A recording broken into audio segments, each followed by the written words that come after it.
Good evening. I'd like to welcome all of you who are here tonight with us in the Commissioner's Auditorium and to our citizens who are watching at home. The first order of business is our call to order and our roll call. Gentlemen?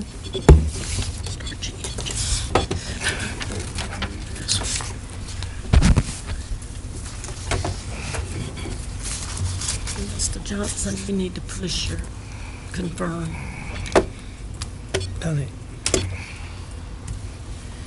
Okay, we will have our invocation by Mr. McLawhorn and our pledge by Mr. James. Will you please stand? Shall we pray? Blessed be our Father for this day. Bless the citizens of Pitt County. Bless the commissioners as we make the decision that will be pleasing in thy sight. Help us to continue to do the thing that is within your will. That's all these blessings in thy holy name. Amen. Face the flag, please. I pledge allegiance to the flag of the United States of America and to the republic for which it stands, one nation, under God, indivisible, with liberty and justice for all. I'll entertain a motion to approve. Motion to approve the agenda. Second. One thing before we vote, I'd like to move the recognition of the Eagle Scouts to the first item of business prior to the public hearings so that they won't have to wait through that. Okay? Second. Okay, let's vote, please, with that change. Okay, thank you very much. Yes, we'll come down. Madam Chairman, I make a motion that we approve you to authorize the letters to send to each of these scouts. Okay. Second. Let's vote, please.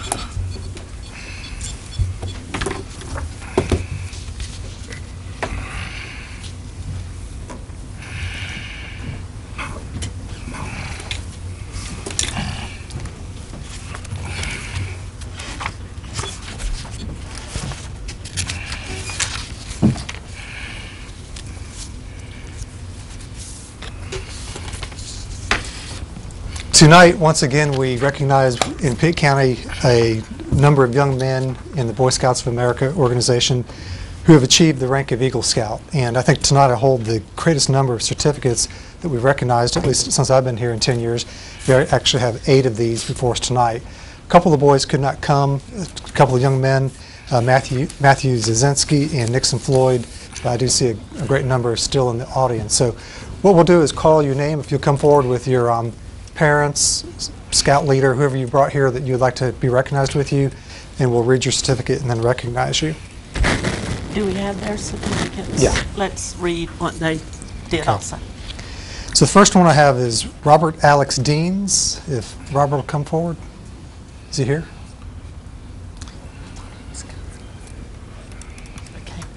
For his, let me go ahead and read the certificate. It says, this certificate of appreciation is awarded to Robert Alex Deans, Troop 25, for achieving the Eagle Scout Award.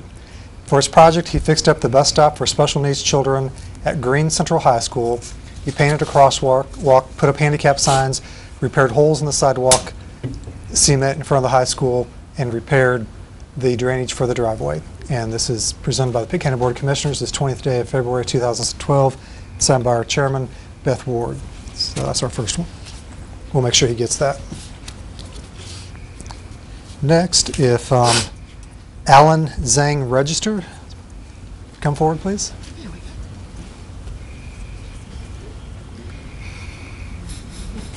Come on. Here's fine. Welcome. Welcome. Thank you, sir. Hello. And we have a similar certificate, and I'll just go ahead and read your project.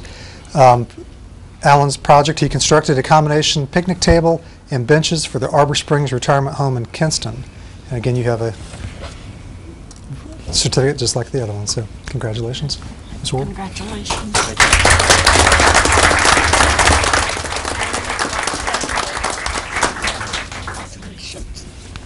No, okay. Okay. We're very proud of you, and I know you're proud of the help your parents have given you also. That's wonderful. Thank you. Walter Bennett Jethro.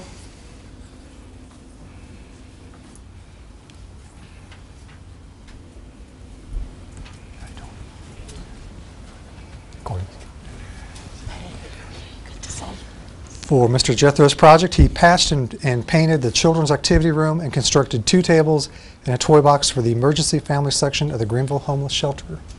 Congratulations.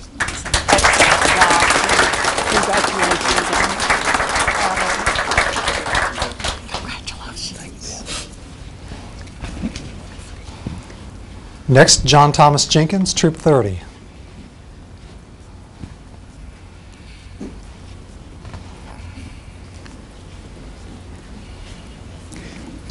John Thomas, his project, he renovated the old self-guided tour system at Fort Branch near Hamilton, North Carolina.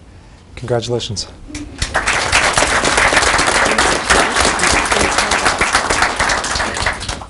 And you all, I'm not like to say asking anything? all of them if they won't. Do you have anything you'd like to say? You don't have to. We don't mean to put you on the spot. Thank you very much for this. I really appreciate it. Well, we appreciate what you did and what you're doing. Thank Great. you. Thank you. Fentress Hughes Chapel III.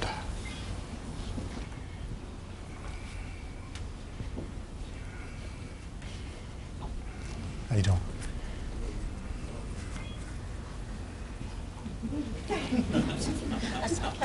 We'll make sure you get a picture. Get it? For his project, he landscaped around the Family Life Center at Rose Hill Free Will Baptist Church on County Home Road near Winterville. Congratulations.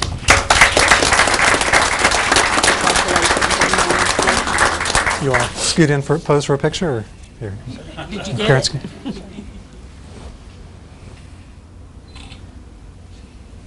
Go. Okay. Great. Thank you. I would like to thank my parents for getting me this far, and all my friends and family.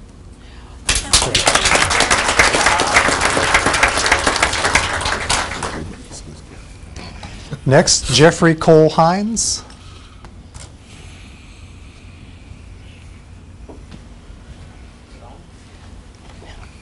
Welcome.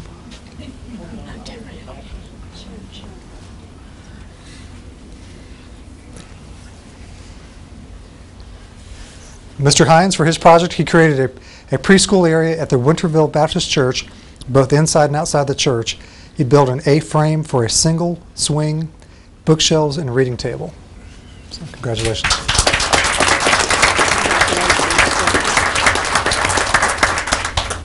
I would just like to thank my grandma, for one, for camping out with me all these years. and also taking me to the meetings. And I would like to thank the leaders and the troop for all they've done to help us out. Oh.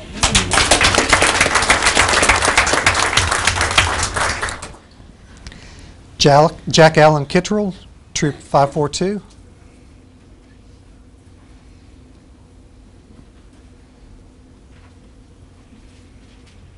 How you doing?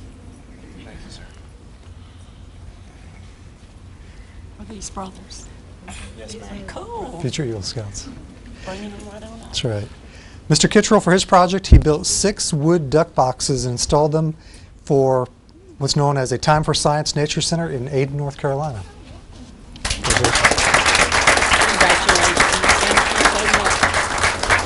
Say anything? And I'd just like to thank everybody who helped me out with the project, especially my family.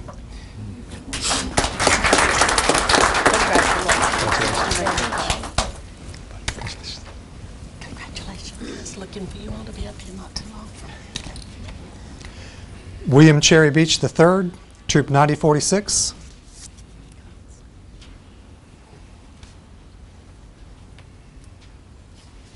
Come on up.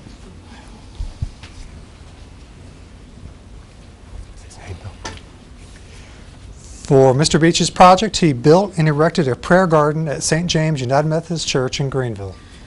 Congratulations.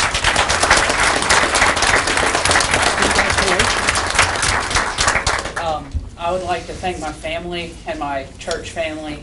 They were extremely helpful, and all my unit leaders, they were tremendous help. Great. Thank you. Congratulations. I just want to take 1 minute for all of the citizens that are here and at home, if you listened and to all of these projects of these eagles.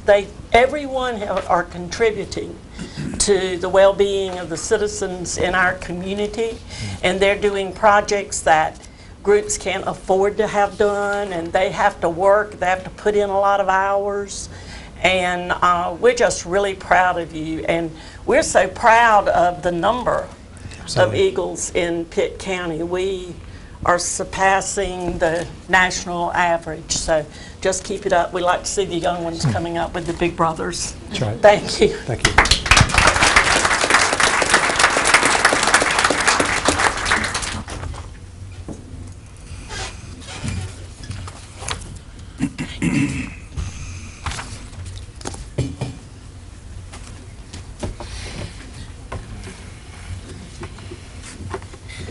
Okay, we have our public hearings next, and the first one we have on the agenda is the Mr. Rhodes and Mr. Jones.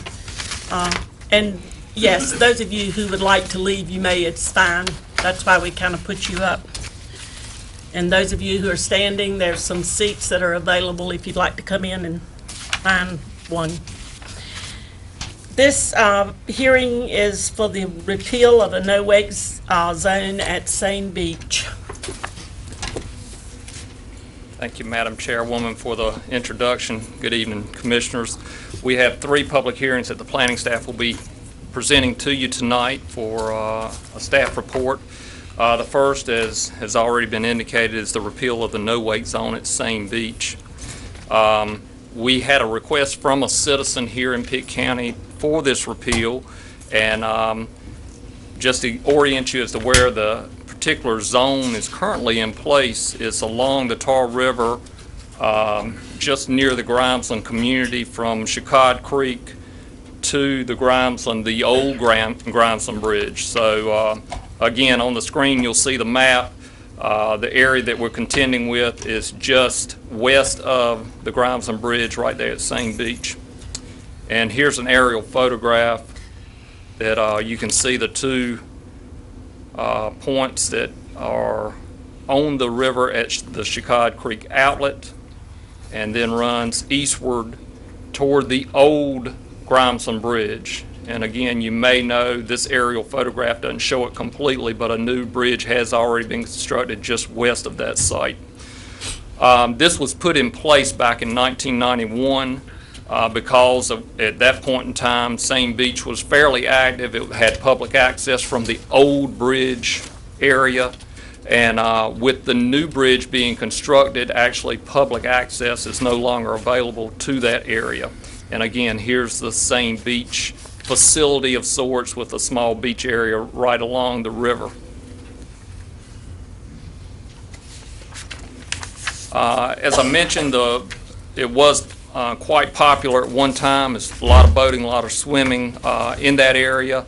In talking with the Wildlife Resources Commission, and we have Milton Jones here, who is our Wildlife Resources Officer for the county, there appears there's no longer warranted. The hazard to water safety no longer exists in this area. So as part of the repeal process, and this isn't one process that's often taken place, so we've been working with staff from the North Carolina Wildlife Resources Commission on this process, and we've tried to expedite the process as much as possible, but still, and I'll go through the timeline in a minute, it's still going to take several months to go through this.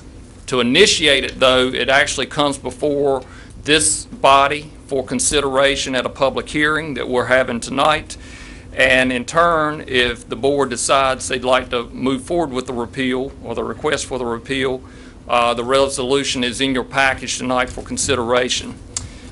At the same time that we're considering this, it's also this request for repeal has been cited in the North Carolina Registry. There's a 60-day public comment period that extends through April the 16th. After that point in time, it would move forward to the Wildlife Resources Commission and then to the Rules Review Commission, because this is actually part of the state law and will have to be repealed that way. So all said, if we move through this process, if you agree to it tonight, it moves through that chain, the actual earliest possible effective date will be July the 1st of this year. So with that, Madam Chair, welcome any comments or questions. And again, we do have Mr. Jones here with us tonight for any questions. Okay. We'll need to open the public hearing for public comment. Is there anyone who would like to sign up first? Yes, we have two people signed up. We have Stanley Mayo, thank you. Okay. Mr. Mayo, if you'll come forward to the microphone and identify yourself and where you live, please. My name's Stanley Mayo. I own the old Sane Beach property, and I'm here in the interest of public safety. This new structure we have, this bridge, I've got pictures I'd like for the commissioners to look at. Takes up 1,000 square feet of flat concrete. Do you want to give them to our clerk? And in the middle of the river. And if it weren't for that, I wouldn't be here. I just think it's a dangerous hazard. We also have at the west end of the no-wake zone, we've got a sandbar now that's created, and it seems like every log that comes down the river wants to stop there. This new structure is about this high off the water at normal tide, and if we have boats coming through there pulling tubers and they're behind the boat and somebody swings out, I think it's a big hazard. So that's all I've got to say. The pictures speak 1,000 words. could I ask you one question? Yes, ma'am. Mr. Mayo? Yes, ma'am. The height you're talking about at regular tide, low tide, whatever, what are you speaking of, between the bridge and the water? Yes, ma'am. Between the bridge and the water, you're about like this. In the middle? Mhm. Or, okay, You'll understand in a moment. okay. Okay. And we can, while we're passing these around, let's go on to Sure. the next person that signed up. Bobby Purvis.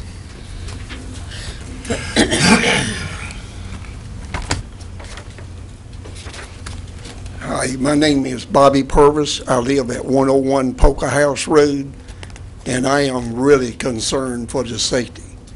I had a camera the last 3 days. I wish I got that letter earlier. If you could bring the picture you just had up by Chicago Creek in the Tar River, a lot of fishermen comes and fish right there. When boats is coming in from the Washington way, there's, just as last Tuesday, there was a ski boat coming through. There were 3 little boats sitting there fishing. One had a trolling motor on it, and it just missed hitting that guy. And just like Stanley has said, like this morning, when the wind is blowing like it had the last 2 weeks, when it's coming from the south, blowing toward the north, southwest, the sandbars Stanley mentioned, you can see it. It's right there as our pier, and it is logs. I've been getting them up when I can, but this one is going to take some really planning to get them up. But the thing of it is, if they come in, last fall, I almost had a boat in our yard. And it's not, if it's going to happen, it's when. And I know, and not as much, but the boat, the new bridge they put in down there, if one flying through there and another one coming from the Greenway area, it's not a room for 2 boats to go through there. They had no padding, they have nothing but squares, and somebody's going to get seriously injured and hope not killed. Thank you very much. Thank you. Anyone else that would like to speak? Okay, if you'll come forward and identify yourself.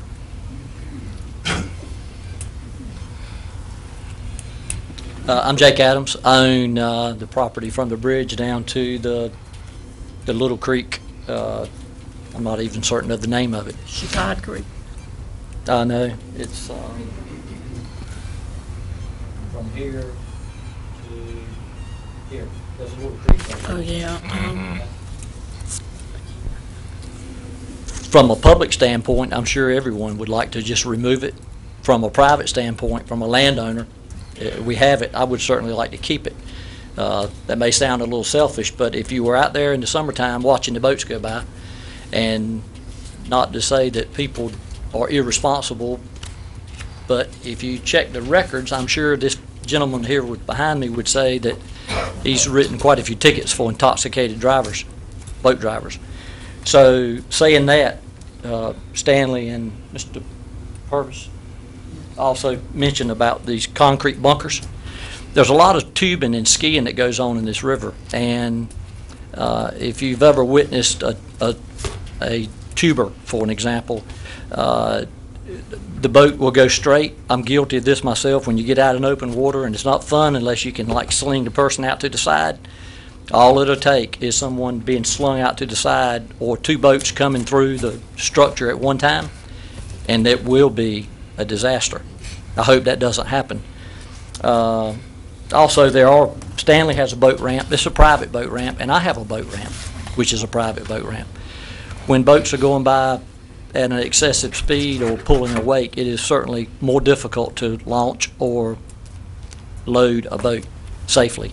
So, that's a personal preference, but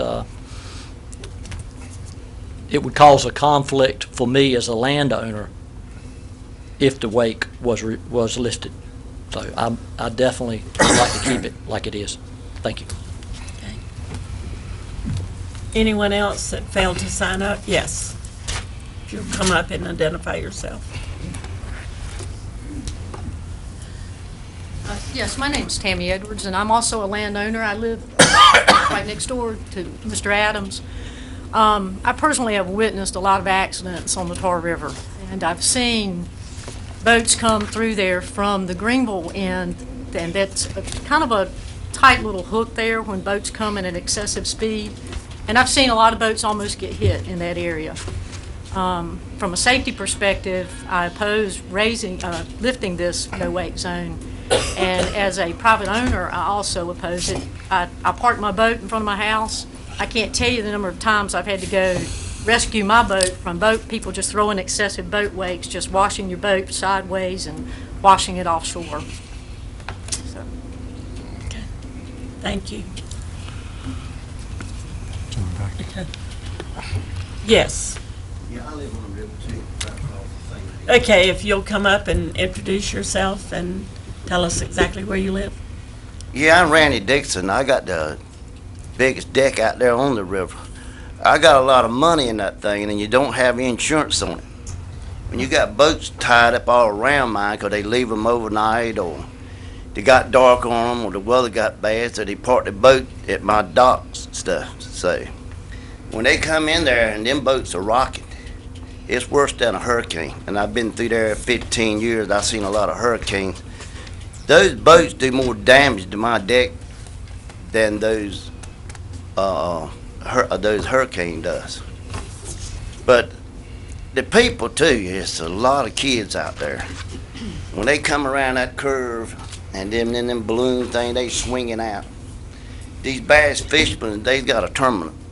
They got a certain time they got to be there. And they come through flying through there, and then you got so many people just playing around there. And they know the same beach, there's a no wake. And they slow down and they stop. Or, slow down. Then you got some that don't care. They know it's a no wake. They fly through there anyway. And then I might fall off my deck, and I hate for them fast boats to run over me.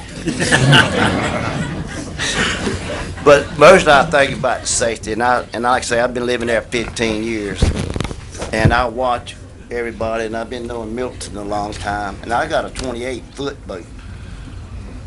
I can really hurt somebody on that big thing, but I stop, slow down, all down the river. If I'm gonna get out, go to Washington or whatever, I'm gonna go early in the morning before the people gets out. Well, I'm gonna come back at night, and I run that river at night. But during the day, you got so many people up and down that river, and they gonna spin around. Because they didn't know the boats are coming. All they know is the kids fell off. So they're going to circle around and go back and pick the kids up. Some pick the kids up, some don't. But anyway, you need to have that no wake through there. You got one place from Virginia where that river starts. You got a no wake at Port Terminal. And they go from Port Terminal to Graham. They need to slow down. They need to take a break, like a truck driver. Once in a while, they need to take a break. They can take a break and go through that little area. And then they can boogie, when they pass the bridge, they can boogie all the way to Washington. But anyway, it's dangerous right there. Thank you. Thank you, Mr. Dixon. Anyone else? Okay, we'll close the public hearing and hear from the commissioners. Let's just start down here, Mr. Owens. I want to hear from Belton. Thank you. You have a specific question, Mr. Owens? The issue of being dangerous, of making the addition or the change or repealing it, as an officer, have you observed that what these people said here is true? Mr. Owens, it's that way anywhere on the river, not just in this area. No wake zones are designed for congested areas and unfortunately not for private property. Yes, there is, the new bridge has those columns. However, there's laws in place other than a no wake zone to take care of those problems. If someone hits the bridge, of course, they're going to be charged with negligent operation. Or if they come through there pulling a tuber, which is like they talk, they have no control. However, no wake zones are not for private property. They are for congested areas where it is a public safety hazard to people that are either launching or swimming in the water, not for themselves. There's laws in place for that. Okay, Mr. James. James, I remember when we did this. It was hard to get done. One of the reasons we did it was a curb down, they told us. You remember that? Right up there. And they hadn't brought that out. But we kind of had a hard time getting it. I can't believe that you're back up here wanting to get rid of it. I really can't. I don't care. That curb, because of the speed of these boats, if you got a 28-foot boat, you come in there, you're going to wash it. He's really going to have to slow down.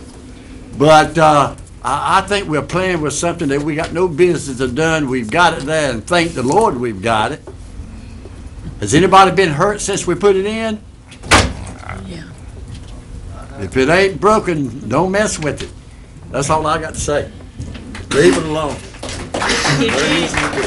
Mr. James, can you answer that question? Have there been accidents or? No, ma'am. But as you can see from the landowners, a no wake zone doesn't necessarily make people slow down. And I can't stay there 24 hours a day, 7 days a week. And I have spent countless hours in the no wake zone at St. Beach, especially hit up Chicago Creek. To my knowledge, there was no accidents there prior, but that was only by a miracle. When the beach was in full operation, and they would be 30 to 50 boats parked on the beach, with 200 or 300 people there sometimes. That was not uncommon in the heyday of St. Beach. That was the reason for the no wake zone, not the curve. When they were coming up here. But the curve may have had an issue, Mr. James. Yes. I'm arguing that, but I was here when the wake zone was developed. And the primary purpose was for the safety of those people in the water swimming and the boats launching there. You're exactly right. That's the reason we did it, was safety. And it has worked. And I've said all of them. Mr. McClellan, do you have anything you'd like to say? Thank you. Just for the, we toss around the term no wake zone. Yes, sir. And I'm sure that some people might not know what no wake zone means. Yes, sir. And for the benefit of explaining that, what is a no wake zone? Okay. A no wake zone is an area designated by the state or by a governing body that's passed through the legislature. Any vessel entering that area of water, it's got to be marked at least on both ends. Any vessel entering that body of water has to slow down to no wake speed or an appreciable speed. Generally, that is idle speed, and then if the boat is still throwing an appreciable wake or noticeable wake behind it, then they would still be in violation of a wake zone. If they were going at a slow speed and rolling a large weight behind the vessel. Thank you, sir. Mr. Smith? I guess, Mr. Jones, you would come here and answer this. Why would anyone want to do away with the no-wake zone? Well, Mr. Smith, all I can tell you is numerous people on the river have complained to me about the no-wake zone. Why? They don't like to slow down through there. That's an area where they have to slow down. That's why we're here. You know, I've told them I have no authority to do anything about it. As long as the no-wake zone is enforceable, I'm bound to enforce it. Yeah.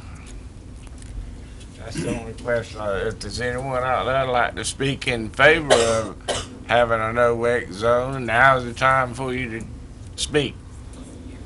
Thank you. To not have, okay. I'm going to take a little turn. The same beach, as you described it, is no longer being used. That is correct, ma'am. It is now private property. Okay. There's no longer A public beach with boats and That's bathers and that sort of thing.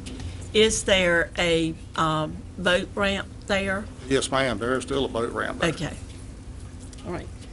Madam Chairman, when I read the information provided for us on our agenda, I was leaning towards the fact that this no-wake zone needed to be eliminated because there was no public access there. So I was assuming that there was not a whole lot of public activity on the river, but apparently that is not correct. So it appears to me with the activity that is going on there now that we still need to maintain the no-wake zone. And even though you said that the no-wake zone wasn't for the benefit of the property owners, I surely think that we need to listen to the property owners because they are the ones that are living there and see what is going on. So it appears to me like we need to keep the no-wake zone. Okay. Dr. Johnson? I'm listening. Okay. Mr. Hammond, do you have a question? No. Okay. Mr. Webb? Thank you, Madam Chairman. After hearing everything, and I think all that can be said has been said, I would just motion that we take no action and leave it as is. Okay. Is there a second? It needs to be a second, but I want it killed. If I need a stronger motion than that, I will make it. Well, I think it was very clear. Okay. As long as So are you seconding it, Mr. yes, James? I'll second this motion. It needs to be left alone for safety reasons. No other reason. Okay. Does everyone understand the motion? No action be taken, right? Right. Anybody have a question or comment? Okay, let's vote, please.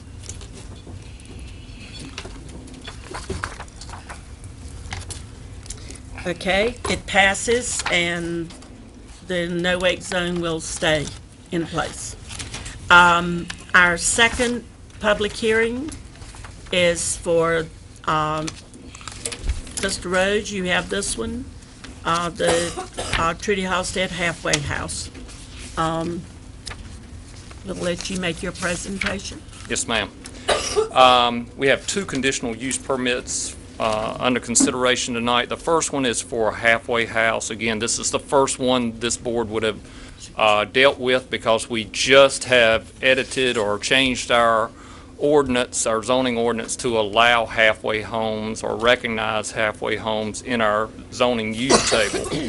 So tonight, as far as the conditional use process, this is handled through a quasi-judicial process, and reasons for disapproval must be provided in writing, and the decision would be appealed to Superior Court. A lot of items that we always address when we go through these procedures is to establish the facts. Witnesses will be placed under oath, and there must be material evidence presented. A detailed record of the hearing is to be provided, and no ex parte communication. And with that, anyone wishing to speak on this item tonight should step forward to be sworn in by the clerk. Okay, if anyone wants to speak to this issue, if they will come forward, you cannot speak unless you are sworn in. So there's 11 people signed up on the public hearing sheet, so if you come up here and stand in the middle, the clerk will swear you in all at once. And sometimes when we have a large number of people, if they're all going to speak to the same thing, sometimes we'll request that one person speak if they're all speaking the same thing, and then you can ask the rest of the people who support that to stand.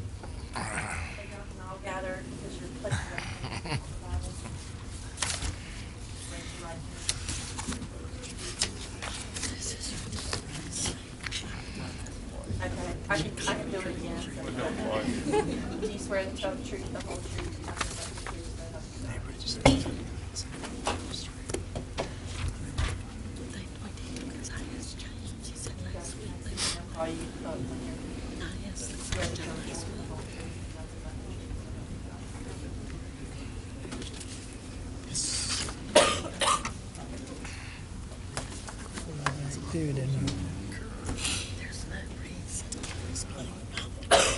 This particular request tonight is located on a parcel on Old Tar Road, just north of its intersection with Aiden Golf Club Road. As far as the land use plan is concerned for the county, it is in suburban residential. And would like to backstep just a minute and talk with you about the definition of a halfway house.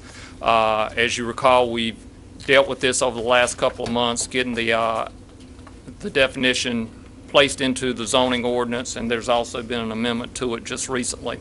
Halfway house is a home licensed by the state of North Carolina as applicable for not more than 9 persons who have demonstrated a tendency toward alcoholism, drug abuse, mental illness, or antisocial or criminal conduct, together with not more than 2 persons providing supervision and other services to such persons, all of whom live together as a single housekeeping unit.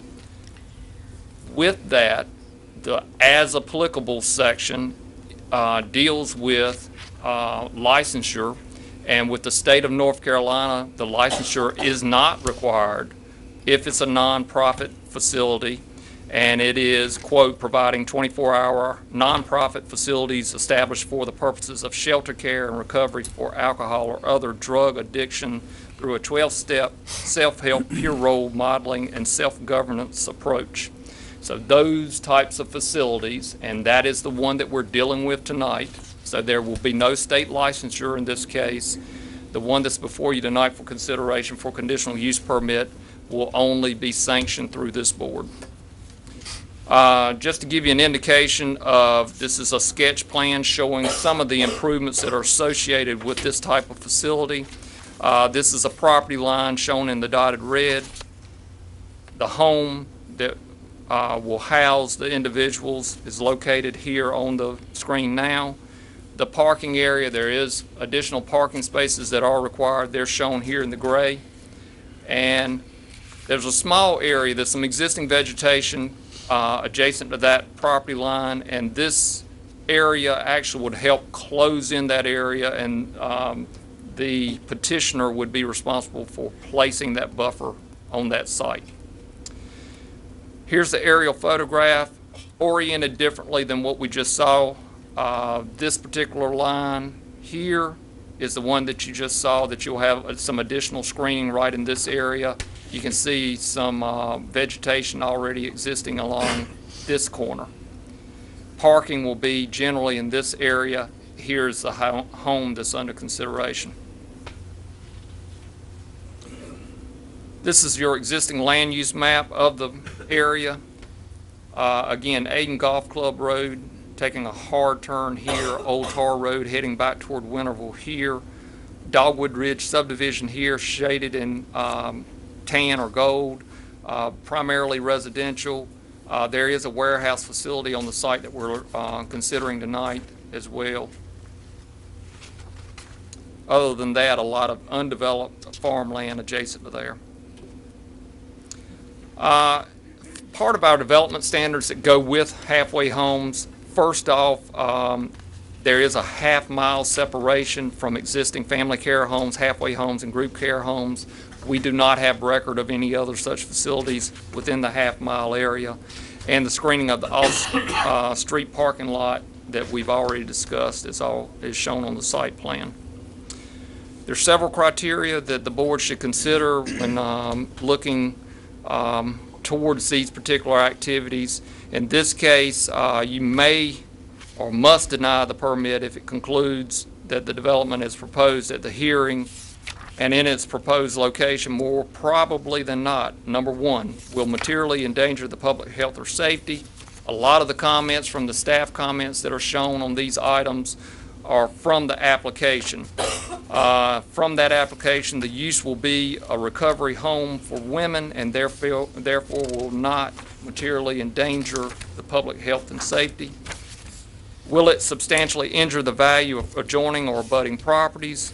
Staff comments, the proposed use will be a residential facility.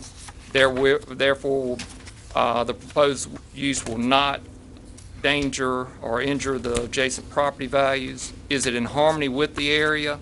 The proposed use will be operated within a residential dwelling, and it is located in an area that's predominantly residential, and we feel like it is consistent with the surrounding land uses. Will it be in conformity with other plans adopted by this board? Staff do contend that it is. So, for your consideration tonight, staff recommends the following motions. After the public hearing, of course, acknowledge that the conditional use permit application is complete and meets the requirements of the zoning ordinance, and approve the conditional use permit with the development standards as listed in the ordinance. And with that, Madam Chair, we're ready for the public hearing.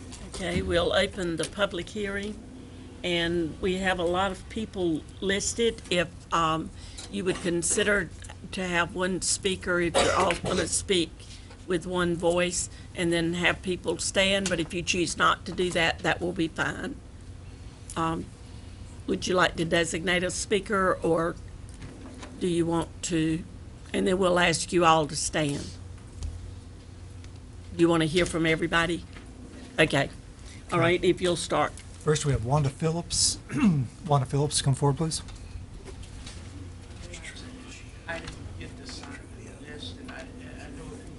I'll ask at the end if there's anyone else who would like to. Hi, my name is Wanda Phillips. I live at 6053 Old Tar Road, which is directly across the street from the property in question. I personally know the value of a halfway house for people who are recovering from substance abuse or coming out of prison as a result of my career. I'm a Child Protective Services social worker. I work with families that have abused or neglected their children. A large number of these families that social workers work with also have substance abuse addictions. Oftentimes, these adults do not like their social workers due to the nature of our job.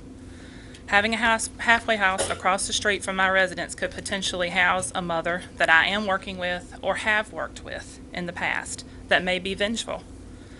This is very scary to think that a person I could have removed their children from as a result of their own actions could be living across the street from my family. I have recognized or been told by clients in the past that they have done community service with Ms. Halstead at God's Love. I haven't had a huge issue with that because they go there and they leave during the time I'm at work. Therefore, there wasn't really the potential of them seeing me at my home. My husband and I bought our property 7 years ago to get out of the city and away from businesses and things of this nature. We bought our home in the quiet neighborhood. We love living there. It's been a perfectly safe place to raise our family. We have a 5-year-old son and plan to have more children and would like for it to continue to be a perfectly safe place to raise our family.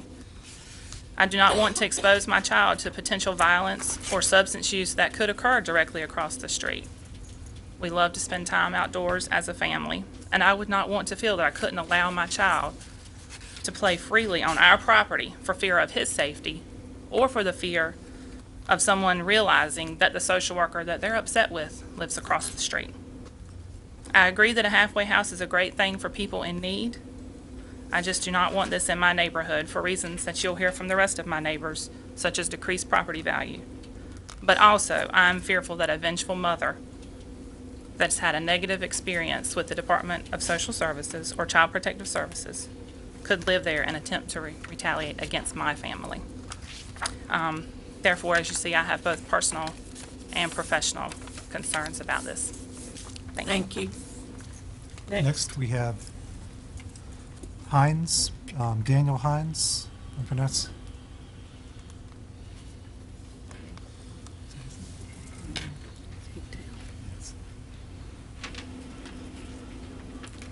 My name is Daniel Hines. I'm currently living with my mother-in-law, Miss Brenda Hines, who lives directly beside the halfway house. We are actually writing this letter to oppose a conditional use permit for a halfway house, which has been requested by Miss Halstead. The house is located right beside Miss Halstead's residence on the same side of the street. Our home has resided in my home for the past approximately 36 years. The reasons for our opposing this issuance of conditional use permit as follows. The issuance of the permit will cause my home and the adjoining homes in our neighborhood to decrease in value. Potential home buyers will not want to reside in this neighborhood, and it may make it much more difficult for us to sell our homes if we desire. Most of the people who will be residing there are unable to function and are on disability. On 2 occasions, Ms. Halstead's residents have attempted suicide. It's not unusual for the rescue squad to drive up to the house to assist someone who has overdosed. And I'm also speaking for my family. I have a 5-year-old little boy and a husband as well. And my son likes to play outside, and I personally don't think, we don't agree, yes. So therefore, I respectfully ask you to deny the request for the conditional use permit for a halfway house. Thank you. Thank you very much. Next. Next, we have Brenda Hines. Okay, together. Okay, thank you. Heath Phillips. Good evening. My name's Heath Phillips. I live at 6053 Old Tar Road. My wife Wanda spoke a few seconds ago. I have no problems with the functionality of a halfway house.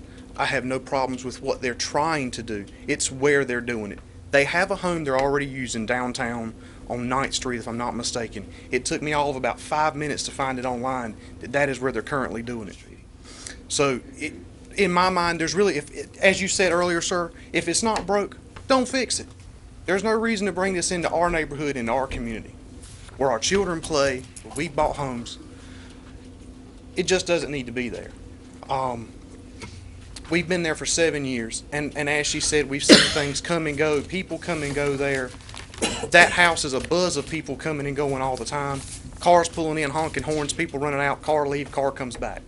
But I do respect the fact of what Ms. Halstead is trying to do to help these ladies, and I do understand that people need help, and I respect that 100%.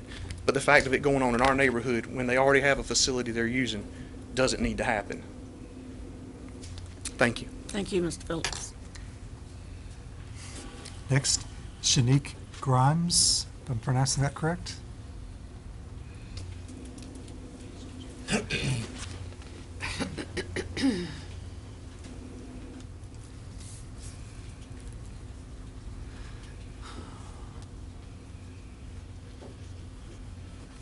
I'm Shanika Grimes, the founder of Connecting Hearts Outreach. I may have been called out of order. I started a foundation for children whose parents are out of their lives due to substance abuse, incarceration. Some of the children parents are on child support, and if they see the child, they'll be, arrested because they can't have a job to provide for their children. I've been speaking with Commissioner Melvin McLaughlin, and he's been supporting me as far as just trying to do something for the children and their families in our community. I had my daughter when I was 16. I'm 33 now, so I grew up with my daughter. Couldn't have been the best role model because I was a child growing up. It happens every day, everywhere. The juvenile justice is just full of children just wanting to be loved. They love their parents regardless of what it is that they did. They are looking for love. They have just a void in their heart, wanting to be pregnant, joining gangs, just in getting involved in the wrong things. So what I did was just start not actually outpatient therapy, but just provide just a gap, just to bridge the gap to, every week I get the children together, we write letters to their parents. A lot of the children think they're not loved. Their parents made some of the decisions because of them when they didn't. They just made bad choices. And I just came here just to let the commissioners and everybody know what it was that I was trying to do in the community, because these children are the next commissioners. These children are the doctors, they are the lawyers, and they just need something that they're missing. So what I did was just get them together, and I've networked with Neogenesis to provide a higher level of services, because I know of a cause because of what I live with. My daughter's father was incarcerated at the time she was 2.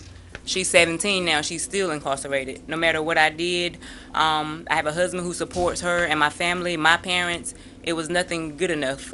She wants her own father. She acts out. She's looking for love in all the wrong directions. So what I do to help all the children in our community is just try to bridge the gap of the communication with their parents. I have children from ages of 5 to 19. Also, some of the parents that may be on substance abuse, we're providing services for them, substance abuse, psychosocial rehabilitation, just to try to help the children in our community. And I'm 33. I'm concerned about who's going to do all this when I'm older. So just trying to help out with just getting it together. The name of my program is Connecting Hearts Outreach. I do have a website, which is connectinghearts.org, that goes into details why I started it and what I'm doing about it, and just whatever the community can do. Commissioner Longhorn, he's been just a constant mentor. I will call him, what do you think about this? Can I do this? Is there any other help out there? I bought my grandmother's van to transport the kids. Jay Farron from Boys and Girls Club sponsored us, and we just go there for right now. But I just wanted to come today and just let everybody know what I was doing, and to see if I could get help, support, and just anything that I can do or we all can do to help the children.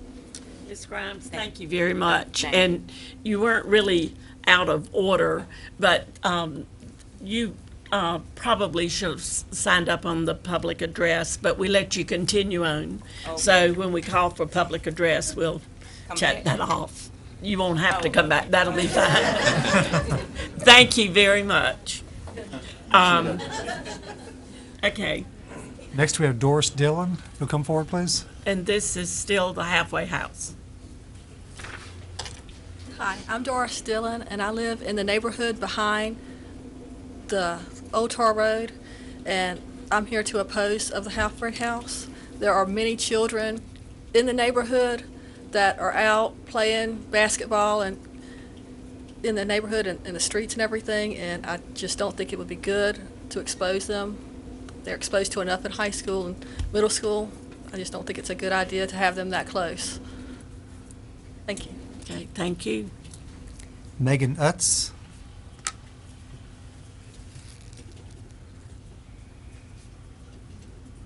My name is Megan Utz, and I live at 5956 Old Tar Road. And I have a 6-month-old, and I babysit a 2-year-old. And I just don't think that it's a great place to have a halfway house, because if my 2-year-old's outside playing and somebody's walking up and down the streets, you know, I have to keep better eye on him when he should be able to kind of do what he wants to do versus having to run and play freely. He, you know, has to be more guarded and know, you know, there are bad things out in the world, and you do need to prepare your children for that. But the program that she wants to do is great, but I just don't think it's a great area to do it in. I mean, I don't think that people would want to buy their homes knowing that this is right up the street.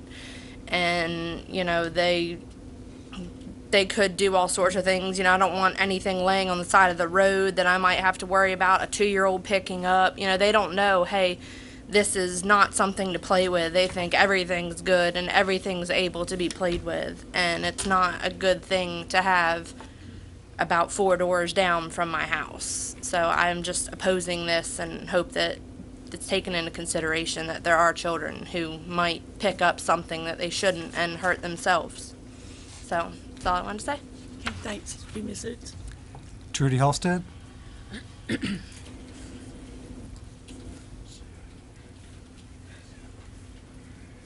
Hey, Madam Chairman, Commissioners, I am here definitely for this. We are here to help women.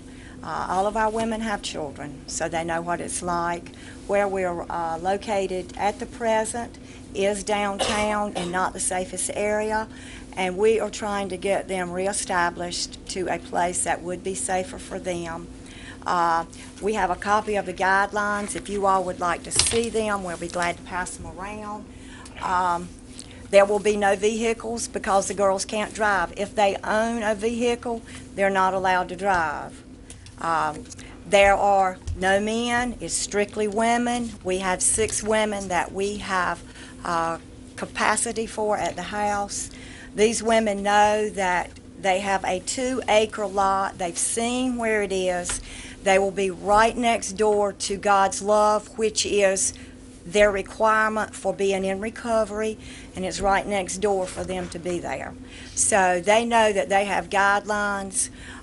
They know that if they do not follow the guidelines, they have to leave immediately. And I would just you consider that we all have had second chances, and all of our girls have had children. There are no children allowed at this house.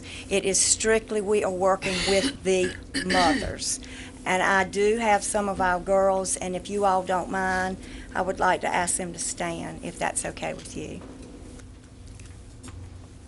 And we would like to ask for consideration for this. Thank you very much. Thank you, Ms. Olmsted. Okay, next we have Melissa Williams. Thank you.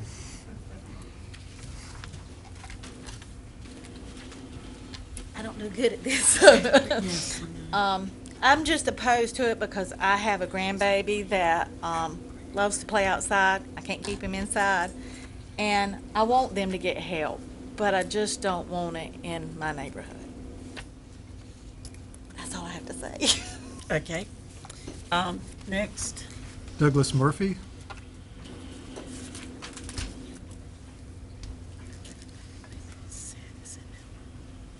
Good evening. I'm Wayne Murphy, and I live in the neighborhood. And I was in law enforcement for 15 years. And I know that these people need a place to be rehabilitated. But I just don't want it in my neighborhood where I got my grandyoungers and they playing outside. And I don't think that we really need it in our neighborhood. We got a real quiet neighborhood, a good neighborhood, and I don't think we need it. And that's about all I got to say. Thank you. Okay. Christy Clark.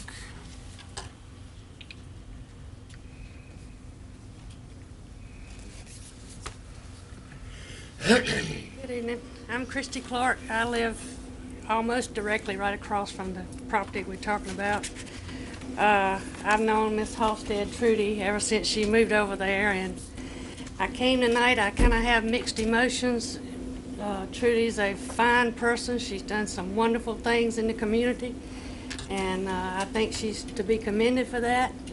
However, I just found out as this started coming to a head, so to speak, that basically we've already had the halfway house over there. It's been going on. It just hadn't been kind of legalized. And when that was brought to mind, I thought, well, you know, everybody has a right to be somewhere, and we can't just say we just don't want them in our neighborhood. I don't think that's right. If you don't mind, would you go over closer to the mic? I'm sorry. Thank you. Okay, I'm sorry. That's okay. I guess my main concern is for my grandchildren. Yes, it's all a safety thing. I think everybody wants their family to be safe. That's just the way we all are. But when Trudy was living over there, I felt like that she was tending to business.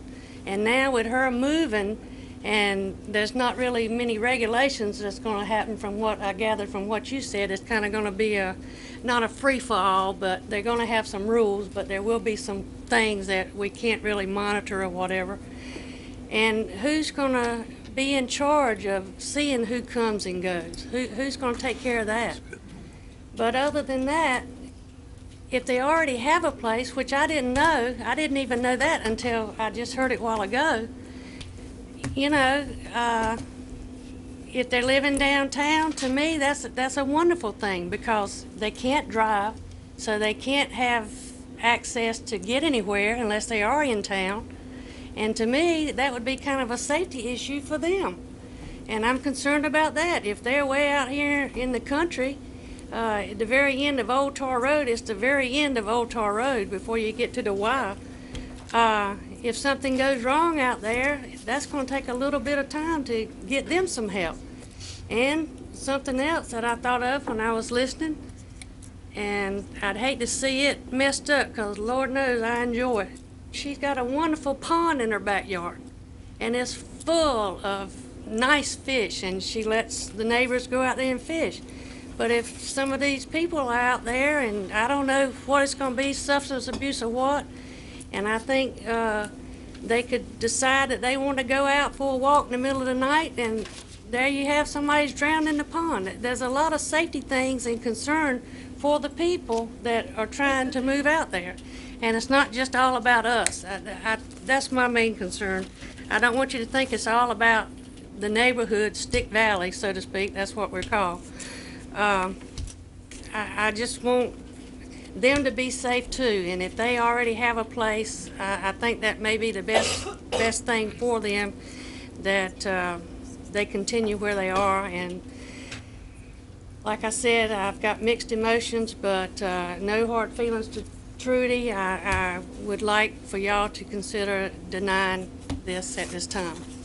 Or I don't know if I can make a motion. I don't know if I'm allowed to do that. But if It's you sad would, to say the motions have to be left up okay, to well, if any of us. y'all would like to make a motion that this get continued until we have more time to research it, because we really have just found out about it, the people in the neighborhood. We haven't really had time to really get together and talk much. Somebody came to my door Sunday morning asking me would I come to the meeting. So, you know, thank you for your time. Thank you. Mr. Rhodes, in response to that, when were the letters sent out, and to whom do they go to? Is there a, excuse me, and I'm going to ask for if there's anyone else who would like to speak in just a moment. I just want this clarified right now. I mean, is there like a radius? It is. The zoning ordinance calls for everyone within a 100-foot radius of that property to be contacted, and these notices were mailed on February the 6th. February the 6th.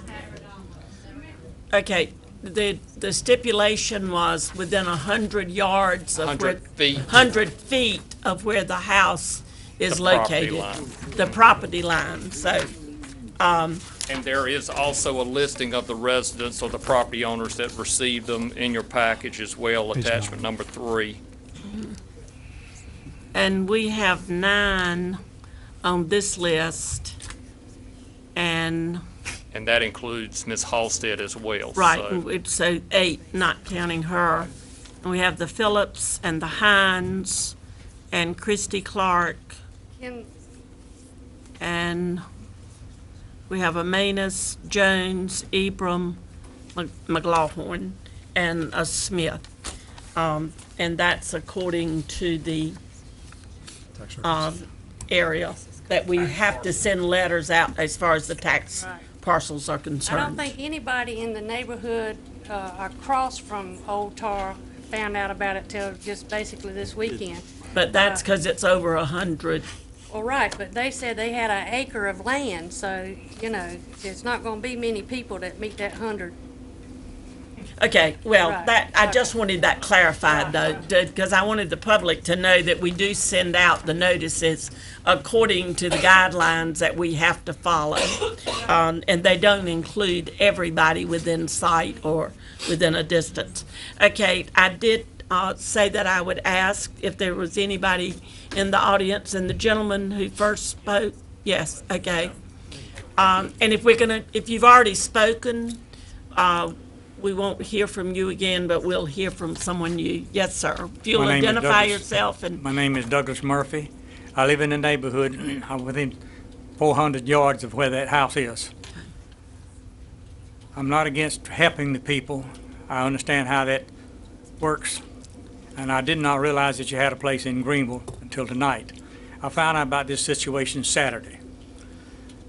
I really don't think it needs to be located in that area. There's a lot of children in the area where I live, and none of them are mine, but I see them and I talk to them, and they're nice kids. I know these people need some rehabilitation. I'm experienced with some relatives in that respect, but I really don't think this is the place to put them.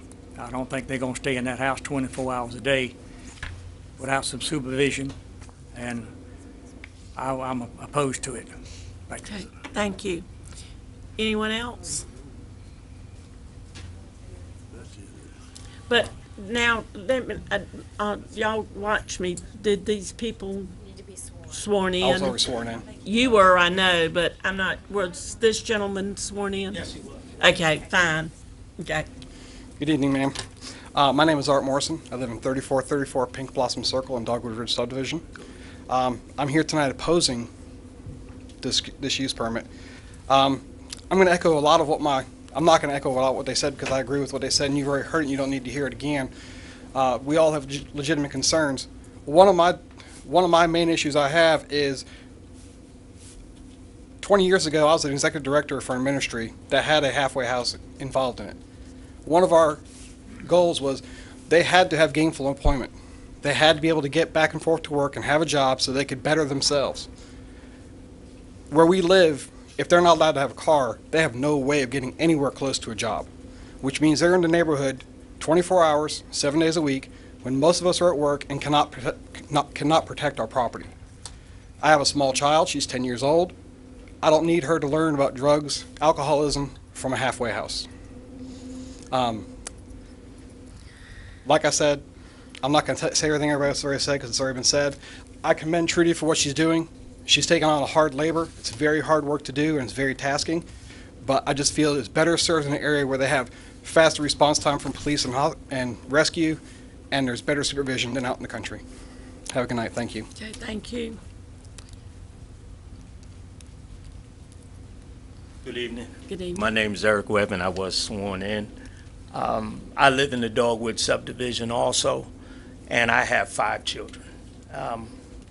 Ranging from 26, he's mentally handicapped, down to 9. And they are 3 of them in high school, 1's in elementary school, and the only play area they have is that community within the Dogwood Ridge. That was the brown area, gold area that was shaded in. The kids are always out. They're playing. My sons are on the wrestling team, so they go running through the neighborhood. The closest store, as it was said, is 3 miles away. So if somebody wants to go to the store, they're going to have to walk to the store if they have no car. The only area to safely walk is basically within the subdivision. That's right there. So if you had to get out and you wanted to do something, and most of the neighbors in my neighborhood, they'll walk through and walk their dogs. But this is something that I don't need around my children. I didn't buy my home out there. Had I known that this was going to happen 9 years later, I probably wouldn't have bought the home. But I invested a lot into my family, a lot into our finances. And even though, according to the board he had up, he said there's no harm. If there was no harm in drugs, we wouldn't be sitting here. If there was no harm in drugs, the young ladies wouldn't be there. There is the potential for harm. And that's what we're talking about, the potential. We don't want to have to read it in the paper that, oops, something happened. And it's my job to stand here for my children. It's my job to stand here for my wife, who's a homemaker. And I know it's only women there, but women do attract men. And there's always a potential of harm. There's always that potential when dealing with drug abusers. There's always that potential.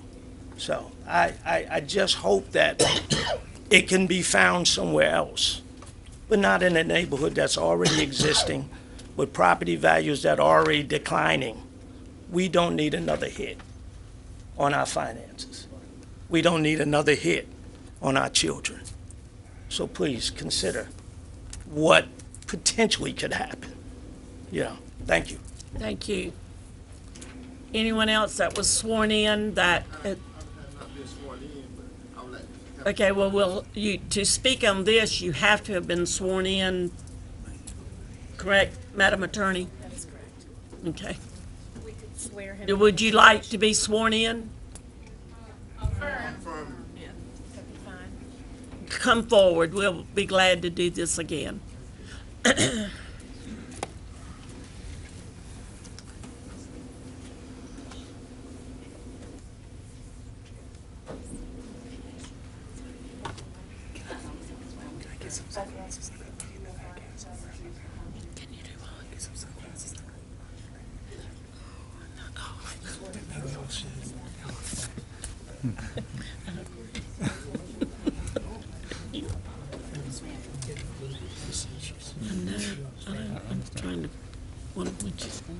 My name is Jimmy Ebron, and I got the property that is next door to Miss Trudy.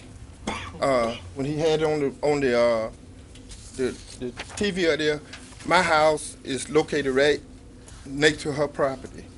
The warehouse where she got, that's where my property, my house is. And I look at the thing, it's women's, and I got what, 1, 2, 3, 4, 5, 6 boys, ranging from the age of 16 to 7, and I don't think it would be appropriate. And they like to play basketball out there in the yard there, and for to have a halfway house out there with women's, and you know how young boys are. They come on, you know how young boys are, and I don't think it would be right to put them into that, and that's why I disagree with it. Yeah, I got all the young men coming up. We have a rating on our commissioners' meetings, Mr. Ebert. Mm-hmm. No, I think so. Okay. So Okay. I think we understand what you're saying. Okay. All right. Okay. I'm Edna Ebron. I'm Jimmy Ebron's wife, and Miss Trudy is one of my friends. And I poll because, True, they my grandchildren and my children there, and I just adopted a girl. And, and she got a lot of problems, and I don't want nothing else, to interfere with that problem. And then I do get up early in the morning. I'm out of my house by 5:30 in the morning, in the dark by myself, cranking the car. I got to go to school, to grab that bus, and handle children, And so, I don't want, be walking out there among nothing, So I'm disappointed of that, too. Okay, thank you, Ms. Ebert. Okay, anyone else? Okay, then I'll declare, excuse me? I swear in 2 more people. Okay, do you all want to speak? Okay. Okay, that's come and identify yourself, please. Hi, my name is Patricia Condon, and I currently reside at Trudy Halstead's house in Greenville on 9th Street. I am for the permit. I have been living there since May, and in that time being there, it's not a very good place for us to live. There's a lot of drug activity, there's a lot of alcohol activity, there are men approaching the house wanting to give us drugs, alcohol, and it's just not a very safe place for us. And I believe going out to Trudy's house, out in, as they call it, Stick Valley, would be very beneficial to us, to our recovery, to our sobriety, to our relationship with our children, who many of us have children, but we don't see our children on a regular basis because due to our recovery of substance abuse and alcoholism. Okay, thank you. And if you'll come forward, please. Hi, Madam Chairman. My name's Christina Wentling, and I reside also at 118 Hope House in Greenville. And I would just like to, I heard a lot of words as those people, and people are concerned about the safety of their children, as I certainly would be. That's a busy road around there. But Trudy used to jokingly say, we're not a bunch of hoodlums. We're not going to be lurking around the neighborhood trying to get in trouble. Recovery is really remembering who you are and using your strengths to be all that you can be. And that's what we're striving for. We have addictions that we did not, well, unfortunately, some of us we chose, and we chose to go through it, but now we're choosing sobriety and to get our lives together, to have a safe place to be.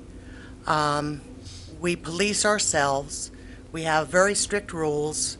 We have wonderful ladies in the community that have prayer with us and bring us to the job interviews, bring us to vocational rehab, bring us to see our therapists. We have inside meetings. 2 girls are all supposed to be together at all times. If we are aware that someone is doing wrong, and we think so, we report it immediately to Trudy. Because if we are aware that someone is purposefully using drugs or alcohol, and we were aware of the subject and did not report it, we too will be asked to leave the house. So we have a police system already kind of in place. I don't want to leave because another person could not keep their sobriety. And it does happen. When you're ready to get sober, you will. And luckily through the church and through our faith, we can get through this. And I mean no one any harm, nor your children. I just want to get my life together. Thank you very much. Thank you.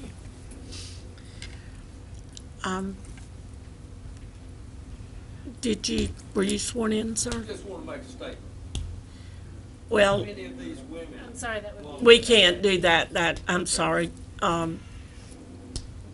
We just can't do that in this situation because you do have to be sworn in to speak for this situation at all.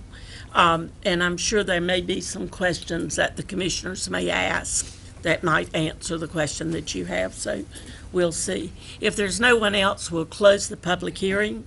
And commissioners, anybody questions or comments? Yes, Mr. James. Well, I was very impressed with these 2 last ladies. I really was. And I can imagine what they had to go through with. But as all of you know, I push very hard for planning and zoning because I believe to protect the homes of those individuals that have bought and lived there. But at the same time, I think that we, as the county, we should strive to take and to help Trudy locate. I don't think this is a place to locate. I really don't. But I think they need help, and I think in a way, James, that our planning department can help them. We need to do that. When someone is trying to help themselves, we're a sorry bunch if we don't try to get in there and help them. Therefore, I would like to make the motion, Madam Chairman, then we can debate it all you want to, that we turn down the request to rezone this particular piece of property. Okay, the motion has been made and seconded. We have some other people who would like to discuss this motion. Mr. Webb? Thank you, Madam Chairman. And I'd agree with Mr. James. I think those 2 ladies should be commended for their dedication to sobriety.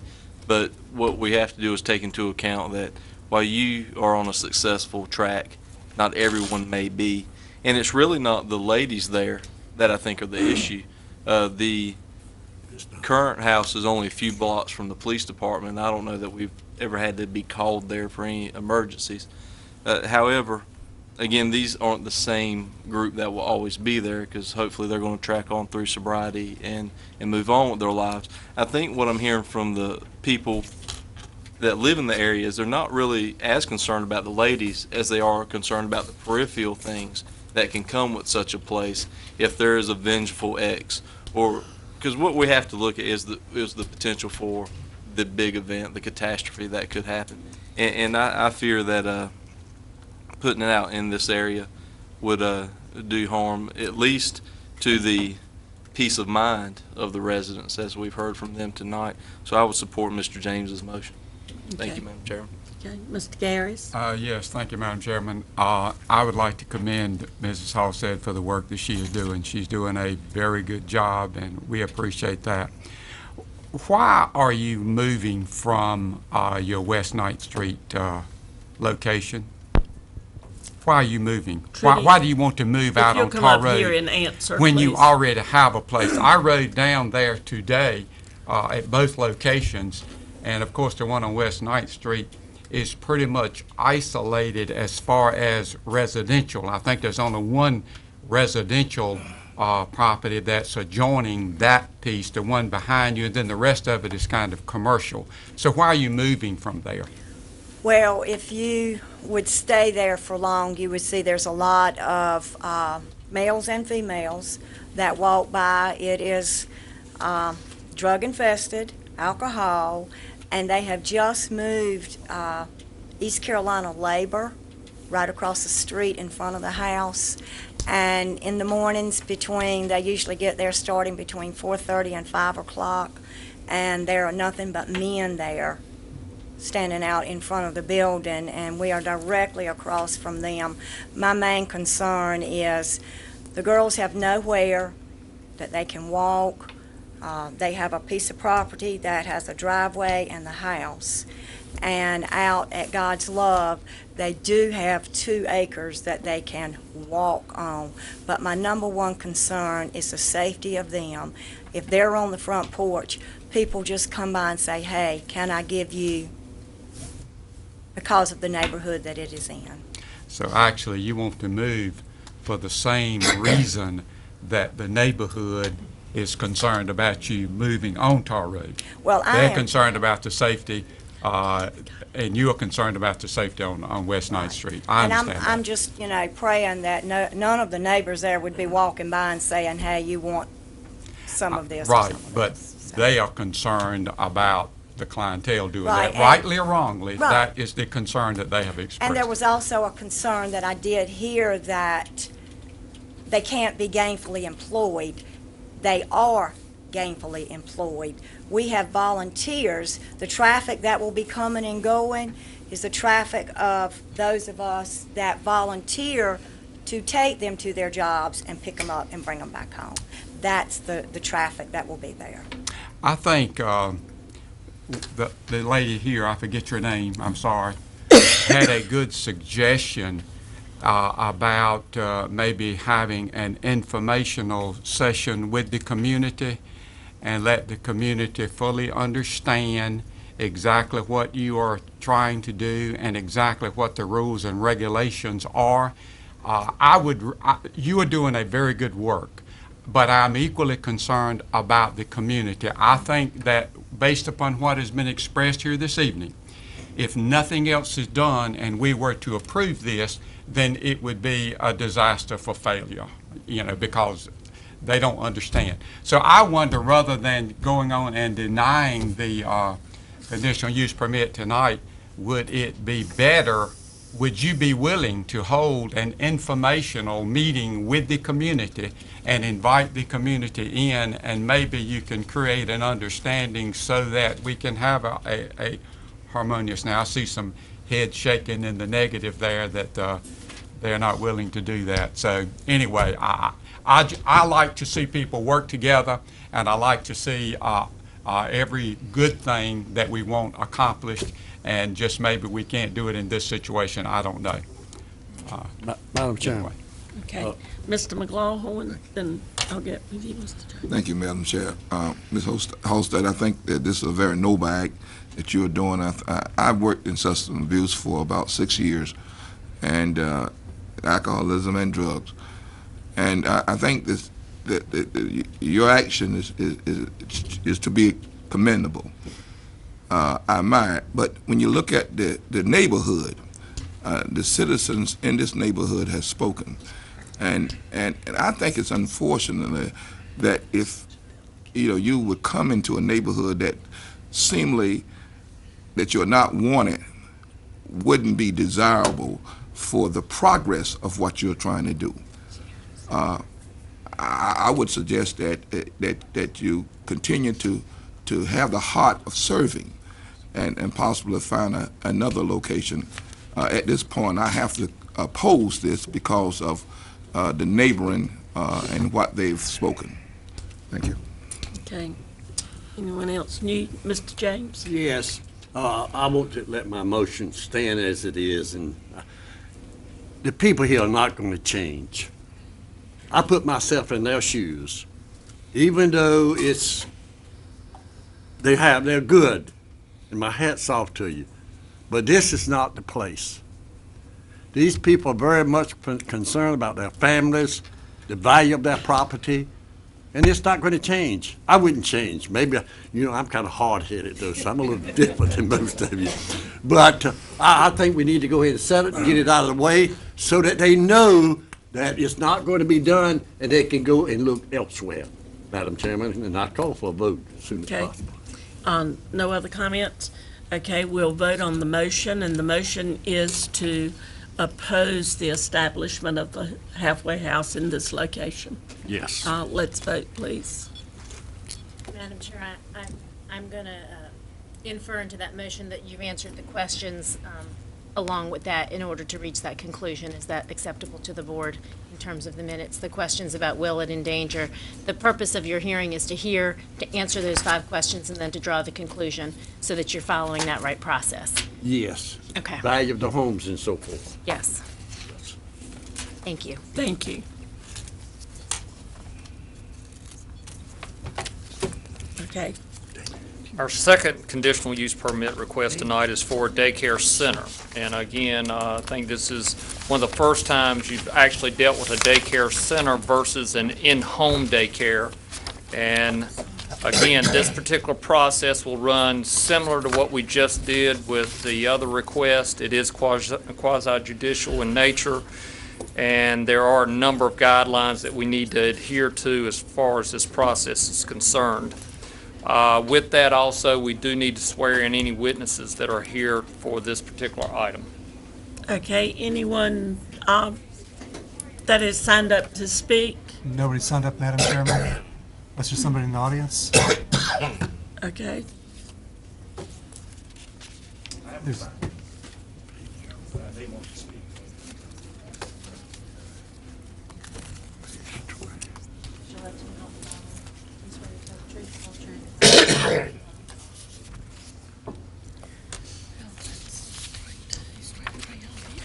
The request for this conditional use is located on a parcel located on Floyd Harris Road, and this is right near the intersection with Holland Road in the very northwestern portion of the county.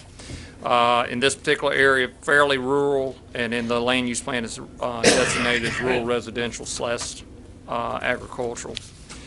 Again, just to remind you of the definition of a daycare center, again, this is not a residential daycare facility. This is a full-blown, commercially oriented daycare facility. So it'll have more than likely a larger number of children, in this case, to be housed at one time. So the daycare center definition, a child care center where at one time there are 3 or more preschool-age children or 9 or more school-age children receiving child care.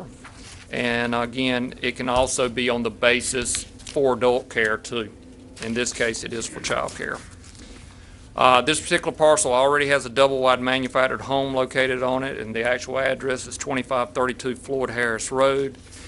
The hours of operation, similar to a daycare or a in-home daycare, this also, you can legislate what the hours of operation would be. The applicant is requesting that hours run from 6 a.m. to 11:30 p.m. Here's a survey of the property in question. You can see it fronts on the Floyd Harris Road. The boundaries now shown in red. The home that's under consideration is located fairly forward on the lot, and their driveway is located right on the west side of that property. There's a proposed fenced area for the playground in the rear of the property. And just to, again, orient you as to where this is located, this is Floyd Harris Road, here's the subject property, and Holland Road running just west of the property. The uses in and around the area, you can see predominantly residential, more of a strip type development along those two state maintained roads. At the very northern part or top of this screen, you'll see a blue area. That's actually where Northwest Elementary School is located. When considering these types of uses, you're looking at your development standards that are in the zoning ordinance. It is required to have security fencing, and that's shown on the site plan. The location, there are certain stipulations about the location, especially if it's a larger facility on a larger tract of land of 3 acres or more, and the hours of operation. Again, the criteria that you need to consider: will this materially endanger the public health or safety? Staff believes it will not. Will it injure the value of adjoining properties? We believe it will not. And is it in harmony with the area? And we did want to stress that there have been discussions with folks in the school system that there is a need for this type of facility in this area of the county. So we do believe it would be in harmony with the area, and it could be a very useful use in that area. Is it in conformity with your approved plans? And we believe that it is. So 2 motions that are recommended by staff: acknowledge that the conditional use permit is, the application is complete and complies with the zoning ordinance, and secondly, approve it based on the conditions in the ordinance, as well as the hours of operation from 6 a.m. to 11:30 p.m. And we're ready for the public hearing. We'll declare the public hearing open, and we don't have anyone signed up, but is there anyone who would like to speak that was sworn in? Okay, you'll come forward, please, and identify yourself and tell us where you live in the county. Yeah, my name is Bobby Carman, and the land right adjacent to where the daycare proposal is supposed to be, I own that land, and that land is right now is zoned as a farm. And on the left, as you go into the property, on the left-hand side, right-hand side, excuse me, there's a canal, and it's a big canal. And by them moving that daycare there, I don't want to be the one that have to take the precautions to make it a safety, make it safe for the daycare. So I don't want them to move out there, and then after they move out there, then I got to do all the changing to the farm. And then on the left-hand side, as you go into the property, right on the left-hand side, there's another ditch. And matter of fact, a portion of my property runs right on the, if they did a survey lately, it's about maybe 25, 30 feet or 50 feet more over onto that property. So when I move out there, I'm going to redirect the ditch. They're going to come over a portion of their property on their land. So I want to make sure when they put their fencing up, they don't put the fencing up too close, because they're going to have to take it back down, because we're going to redirect that ditch. So I'm just, I don't oppose the daycare, but I don't want the restrictions be on me after they put the daycare up, that I got to do this and I got to do that, because it's a farm. I'm living on a farm. That's what I bought it for, a farm. Okay. That's all I got to say. Thank you, Mr. Carman. Okay, that was all that we had sworn in, correct? So we will declare the public hearing closed. Is there any comment? Yes. Mr. James, could you speak to his concern, please? I think the main thing here, and I'll go back to the site plan, the issue with the fence, the fenced areas there in green. You can also see the large drainage ditch that he's talking about is right along this property line, and it does have an easement that goes along with it. You might can see this hatched area.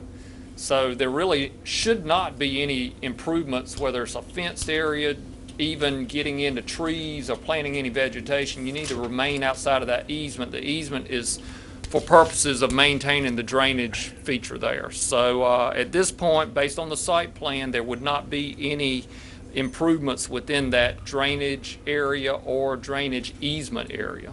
And Mr. Carmen, the green area that you see up on the screen is the area that's going to be fenced, Right. not down the drainage ditch. But what he just said is not right, because right now, like I said, on the right-hand side, If you'll step up to the mic. it's canal. On the right-hand side is canal. And as that canal, started taking up, right now where you're talking about the driveway that I get into my property, it have started, to ease and cause the driveway to get narrower. So that's why I got to redirect the ditch, but the drainage is gonna still be there when I redirect that ditch, because I'm gonna put everything, back in like it was, but I'm just gonna move it over so I can make the driveway wider. Right. And I don't want them to have no restriction on me for moving my driveway wider. And I think that was what Mr. Rhodes said. Madam Chairman. Is that correct, Mr. Rhodes? Right. That there won't be any more restrictions placed on you? Madam Chairman. Thank you. Yes, Mr. I'm very Jones. much familiar with that property and who owns it all and for many, many years. And I went by there today to look at it, as a matter of fact, and it's not going to interfere. That ditch that he's talking about is a big canal. Just up there on the other side, you know where Rodney Pritchett lives, he's one of the people here. There's a big canal that runs there, and it runs to Canada Creek. It's in the watershed project there. And they're very strict on those. Bruce Simpson is the man, of course, that sold all the lots and everything there. But I don't think it's going to interfere with that. I went in and looked at it. They've got a nice building. They don't have the fence up and stuff though yet that I saw. None of that, but I think because Southwest Elementary School is there, it will serve a very useful thing for a lot of parents. I really do. And I know many of the people there, the Marshalls and all of them, none of them have complained at all. And when they don't complain, then, and it's good for the community, and it is good for the community. Would you like to make a motion? Yes, sir. I move that we give the approval for this and Second. on that. Okay. Motion 1 and 2. Yes, thank you. Is that okay, Yes. Madam Attorney? Thank you. Okay, Commissioner Johnson? It's northwest elementary. Northwest, yes. Yeah, that's right, Okay, northwest. if, any, other discussion on the motion? If not, let's vote. Yes, I want to say Oh. this. I think they will certainly meet with him and make sure that everything is all right. The surveyor, that's his job and responsibility, is say, and for yours too, of course, for your protection and for their protection at the same time. Madam Chair, I think I heard that Mrs. Carmen is not opposing this as long as No, the he's restriction not. is He's there. not. It's a good thing for the community. Thank you, Madam Chair. I just want to make sure I heard James right. He won't be restricted with his driveway issues. No. Okay. Thank you, James. Okay, let's vote, please.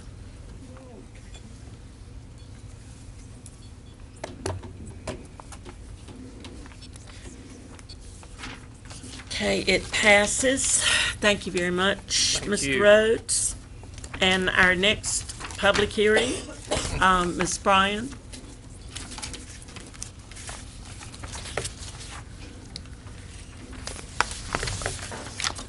This public hearing is to consider the advanced refunding of a portion of our outstanding 2004B certificates of participation. As you are aware, we are always monitoring our interest rates, and when the market moves to a climate where we can save money by refinancing for a lower rate, we bring that forward. In this instance, we would realize savings somewhere in the neighborhood of $1.7 million over the next 17 years, or about $100,000 a year. Okay. Did I declare this public hearing open? Is there anyone here that would like to speak to this? Okay, if there's no one who would like to speak, I declare the public hearing closed. Motion to Chair, I move approve. we approve this resolution. Second. And direct staff to continue the advance process. Okay, any comments? Let's vote, please. Oh, excuse me, Commissioner I Johnson. had a question. Is this the first opportunity we've had to make this advancement? I believe Ms. Bryan says it is.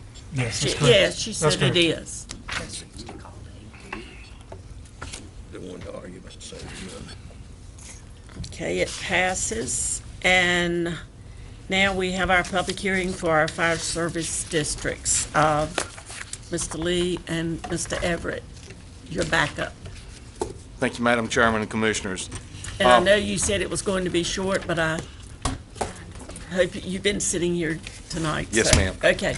On January 9th, 2012, you approved the Fire Service District report and instructed county staff to move forward with the Fire Service District project. The Fire Service report has been available in the clerk's office since your approval, and public notices were mailed to all parcel owners in Pitt County. County staff has also held 4 forums with attendance of approximately 130 to 140 individuals. Individuals were urged to submit comments, and those comments have been included in your agenda packet. The forums as a whole were positive, as you can see from the comments, and there were some concerns from some of the fire departments, but as a whole, it was all positive. After county staff reviewed the comments, county staff has modified the maps to include Ayden, Gardnerville, and Grifton Fire Service districts. I think the clerk today provided you those changes, and this was based on an understanding that Grifton Fire Department had made a commitment to put a substation just off of NC 118 on Stokesdown St. John's Road. And this was an obligation they'd made to their individuals when they asked for the tax back in the 90s. And so with them having made that obligation to be effective July of 2012, this was the reason for the changes. At this time, I ask Alan Everett, if he will, to give you that presentation that was presented at public forum, and with your consideration, I'll ask him to speed up that as much as he possibly can. So, at this time, Alan. And I will remind that we had 4 public forums in the community prior to this. Yes, I just wanted to remind the citizens of that. Thank you. Good evening. I'll attempt to be brief. The purpose for going over the PowerPoint tonight is really just to sort of show you, or so that you can see what the message was that we carried out into the community as we conducted our public forums. We held 4 public forums throughout the county, starting back on January the 30th and ending on February the 9th. Pretty much the purpose of the format, we started each forum at 5 a.m. or 5 p.m. rather. We started out with a question and answer session, and at 6 we held a brief presentation followed by a question and answer session after the presentation, just to try to answer any questions that individuals may have. We initially started the presentation in talking a little bit about the history of the Pitt County Fire Service. And with that, we talked about the number of fire departments, the number of firefighters, and really the importance that the volunteer firefighter plays within the community here of Pitt County. We also talked about how diligent they are in responding to calls when that need arises, as to how they actually are able to respond to the number of calls and in the timely manner in which they do so. We also talked about the facts of the fire department, that you just simply did not go and sign up to become a volunteer firefighter, that there was an extensive process that one must go through in order to become an official volunteer firefighter based on North Carolina laws. And basically those laws or standards are those as set forth by the North Carolina Department of Insurance. We talked about the financial impact, because running a fire station is indeed a business. It costs money to operate. We talked about the cost of fire trucks, the cost of equipping firefighters with clothing, as well as buying the miscellaneous equipment that was needed. These things ranging from hundreds to thousands of dollars in purchase, in addition to the other overhead expenses such as fuel, mortgage, etc. We then talked about the fire department revenue, how these departments go about generating revenue, whether that was through fire tax on property, fundraisers, grants, or donations. And we really wanted to drive home the point, why were we there? And that was really to talk about this concept of a service district. And we talked about there was really 2 methods of taxation when we talk about taxing for the fire service. One was the Rural Fire Protection District, and one being the service districts. And of course, these apply to the rural and unincorporated areas and not the municipal areas. And we also, we wanted to make sure that everyone understood that regardless of the taxation method in play, all monies collected from homeowners is sent directly back to those individual fire departments, that the county did not retain any funds that were paid for the collection of taxes. All dollars go back to the local department. The county just simply levies it and forwards it back. So we talked about the current method that we have here in Pitt County, and of course that being the Rural Fire Protection District. We have 20 volunteer departments, and of those 20, 18 actually participate in a Rural Fire Protection District program, and this of course was voted in by the people within that district. We talked about what the definition of a Rural Fire Protection District was, and that was basically where the departments went out and solicited votes or solicited signatures to help this item move forward to a ballot for a referendum for passage. And we sort of outlined what that process was about the fire departments going throughout the community, getting the needed signatures, having the signatures verified, and actually having a vote placed on the ballot. Some of the key points with the Rural Fire Protection Districts consisted of the areas that could be taxed were included in the initial mapping as the departments went out and selected or collected signatures.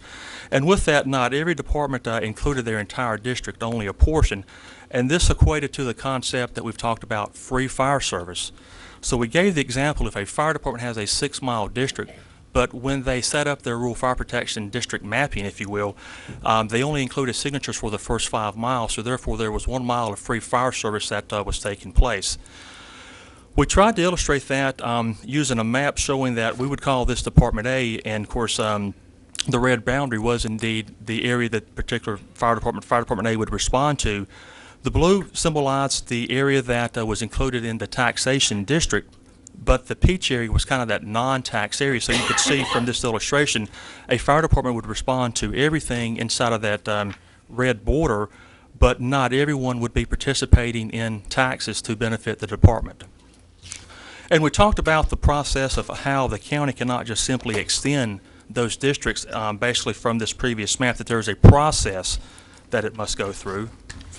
And the idea to extend the lines really came from the leadership of the various departments around the county, really for the purpose of eliminating the free fire service within their district. And of course the county was asked to explore the options of how this could be accomplished.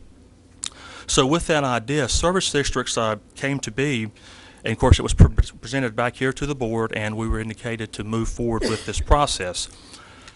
So having talked a bit about the Rural Fire Protection Districts, we then transitioned into what is a service district. And of course, by definition, what it was is basically where the county commissioners can levy the tax without going through the same process of that of a required Rural Fire Protection District. And again, we talked about that the county commissioners could not just simply vote to convert or implement service districts. Again, that there was a legal defined process that must be followed. Well, in talking about that process, there are a number of things that the general statute required that we must do. One was to compile a report on each district detailing certain information. The board must vote to accept that report. That report, once approved, must sit in the clerk's office for 4 weeks for public viewing and comment. And also that all property owners affected needed to be sent a notice about the process. And of course that there must be a public hearing before a vote could take place. And additionally, we went one step further to actually hold public forums around the county. And so we gave everyone an update as to where we were with the process, and that was that the report had been compiled, the commissioners had voted on the report, and the report had been made available in the clerk's office for 4 weeks. And that property owners had been notified by mail, and that the public hearing had been set, and that we were going through the process of the public hearings. So really, once we got to this point, we wanted to show them as we move forward, if the board agrees, what the difference in districts would look like. We take that same Department A that has that non-taxed area under the Rural Fire Protection method, where you see that there are certain areas that they're going to respond to but could not collect taxes off of. But if we transition to service districts, that same Department A, they would respond to the same area, just that everyone in that area would be paying a tax to support the fire department. And then we talked about, if the districts are approved, that there would be 20 service districts established, and that the taxation of each district would include every property within the fire district, what we call the response area, and that if you were currently paying a tax, you would continue to pay that tax. But if you were currently not paying the fire tax, then you would see the tax on next year's tax bill. And continuing with that, if they were approved, we wanted to make sure that everyone understood that they would not be double taxed for both the service district as well as the Rural Fire Protection District, because in the plan we zero out the Rural Fire Protection tax rate, and the taxes would be generated from the service district method. And we talked about the benefits, again, of the service district, that the county does not retain any tax dollars collected from the citizens. It all goes back to the departments. also helps us to manage our maps as well as eliminating the free fire service throughout the county. So in moving forward, we wanted everyone to know that we were working to complete the forms, that the public hearing would be on the 20th, and that the Board of Commissioners may vote at that time or schedule a future vote. But if it was not approved, then the existing 18 rural fire protection districts would remain in place, and that the individuals within those existing rural fire protection districts would continue to pay the tax, and those individuals outside of the existing area would not pay the tax. And if it was approved, that the staff would, the county would start working toward the process of implementing it for a July 1, 2012 effective date. And then, of course, we closed and encouraged comment, and we asked that everyone give us their comments in writing. I think you all have seen those. I did want to just add one quick thing, and that was Noel had alluded to this a moment ago about some revisions to some of the districts. So we did want to include something regarding the district revisions, and that was as a result of the comments received through the public forum. Staff is proposing revisions to the Ayden, Gardnerville, and Grifton districts, and I think you have received those updated maps. And basically, real quickly, this is just the updated map reflecting Ayden, as well as Gardnerville, as well as Grifton. And lastly, this is what the overall county would look like in terms of service districts with the proposal. And at this point, I'll turn it back to Noel. Madam Chairman, I think he really done a great job at speeding that up. I think the resolution that's been attached to you also mentions that we would like to see, if you do approve this resolution, that you create a 3-person fire commission, as you do have with your fire protection district, to help be that go-between between those departments making that recommendation for taxes later on. So at this time, Madam Chair, I'd ask that you open up the public hearing. Public hearing is open, and we do have some people signed up. Sure. Virgil O'Neill, come forward, please.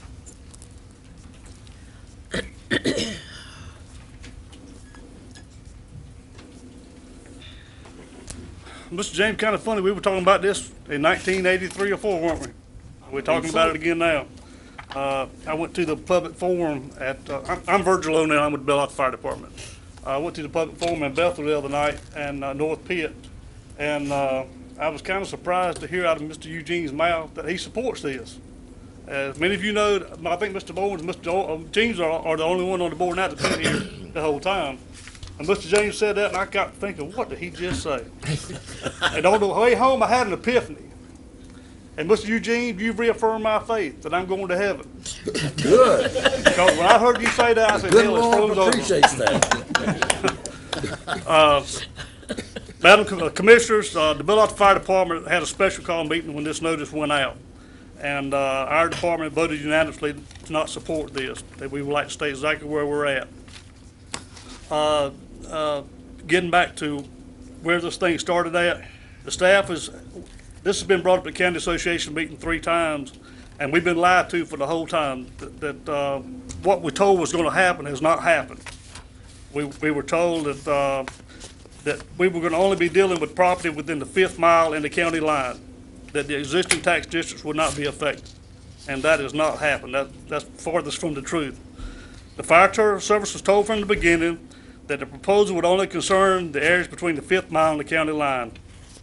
It is being said that these citizens, after the 5 miles, are not paying a fire tax to the fire departments, which is true, but the citizens are paying a county tax. And as long as the fire departments are receiving money from the general fund, as we have been in the past years, these people are paying something. According to the maps from the fire marshal's office staff, I wish you could see the map they had out. There's only 3 small areas in the county that are being affected other than Bethel and Belleville. Some, I've heard the number 1,100, I've heard some number 1,400 properties among 8 fire departments. So you're not talking about a lot of properties. These small 3 areas can be annexed or put into fire tax that you're talking about. The bulk of the land that's not in a tax district now is in the Bethel and Belleville area, and are included. And what it's actually saying is that there are 10 departments that you can be changing for no reason at all. There are 8 departments that would be affected by this, including, and that's not including Bethel and Belleville.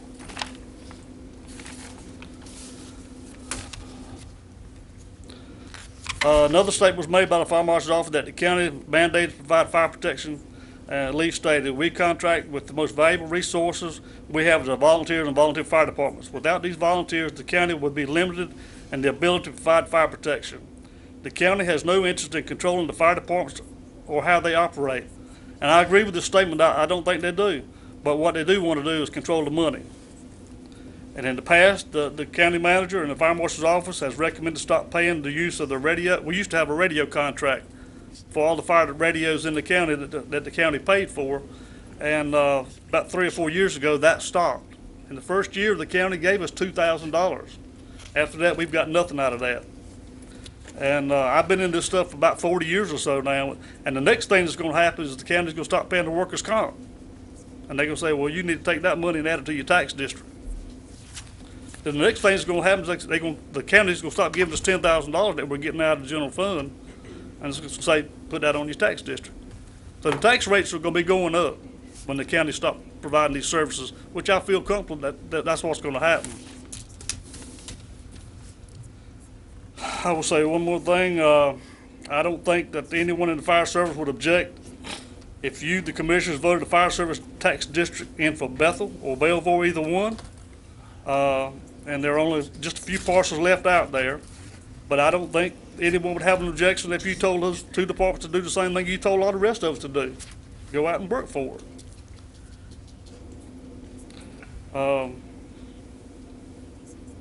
I don't think you've been told the whole story. I think you've been told what they wanted you to hear.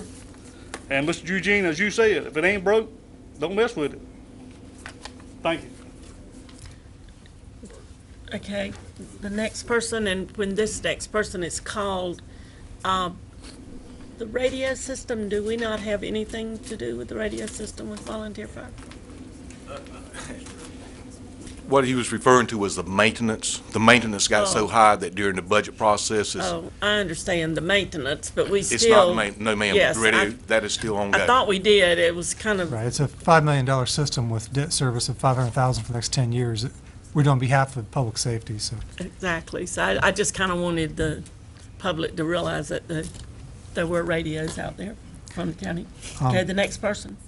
Next, Brenda Harris is signed up. Ms. Harris, did you want to be on the regular public addresses or? Regular. Okay, we'll hold off then. William Proctor? Proctor? Proctor.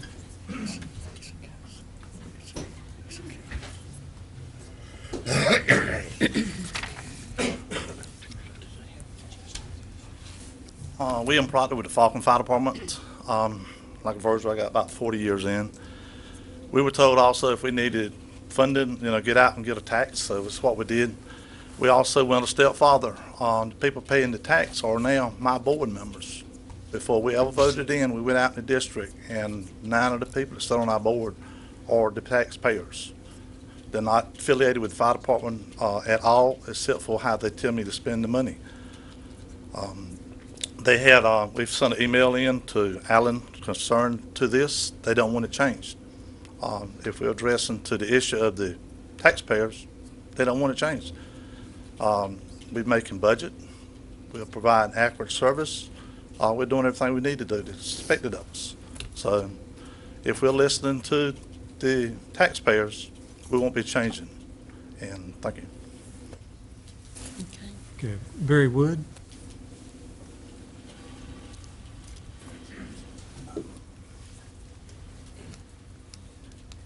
Good evening. I'm Barry Wood, and I'm the fire chief in Aden. And set a record straight, I was probably one of the first chiefs that spoke to Scott and Melanie and asked to get some type of funding back that we lost when we found out there was an error. I understand that there's a lot of reservations on Virgil's and William Proctor's, but is it the fair thing to do to not ask for everybody to pay for their fire protection that they're doing, whether it's their district or somebody else's district? And there's a lot of innuendos and things that are flying out in the county right now. the county's going to take over this, the county's going to take this way, the county's going to do that. I don't think, and I'll give you one example. If you take a paid fireman, if these departments want to pay a paid fireman, pay him $15 an hour, 40 hours a week, 48 weeks a year. That's 28,800 times 20 members it takes for a fire department just to be rated as a fire department. That's $576,000 just in money for people. Doesn't include any money at all for trucks, for the maintenance, for anything else that it takes to run. Because it takes over $600 and some thousand just to run to a house fire. $700 some thousand to run to a rescue call if you add up all the monies that it takes. And that's why it's a real costly business, and I am very much in favor of this service tax to try to make it equitable for everybody else in the county that has not had a chance to pay the fire tax to pay it. It also is the fairest thing that we have been presented so far to work with. Thank you very much. Thank you, Barry. Todd Bullock.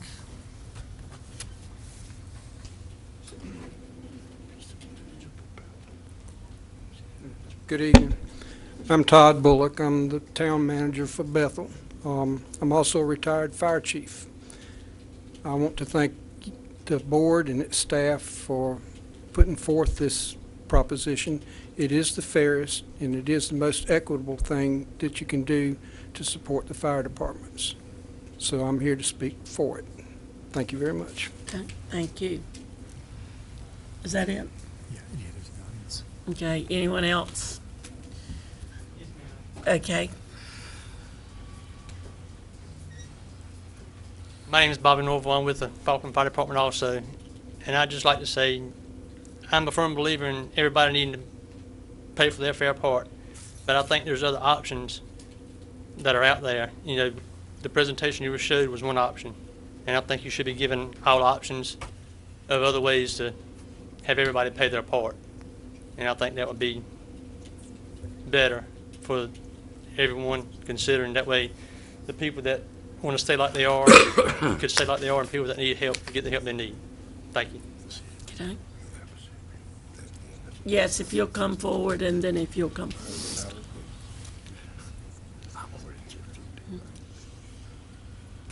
Good evening. My name is Corey Hanley. I'm the fire chief in Blackjack.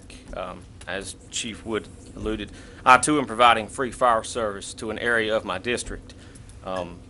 I just had a couple quick points, and Noel and Alan, correct me if I'm wrong. We're going to maintain our three-person fire commission, which makes recommendations to the Board of Commissioners to set our fire tax.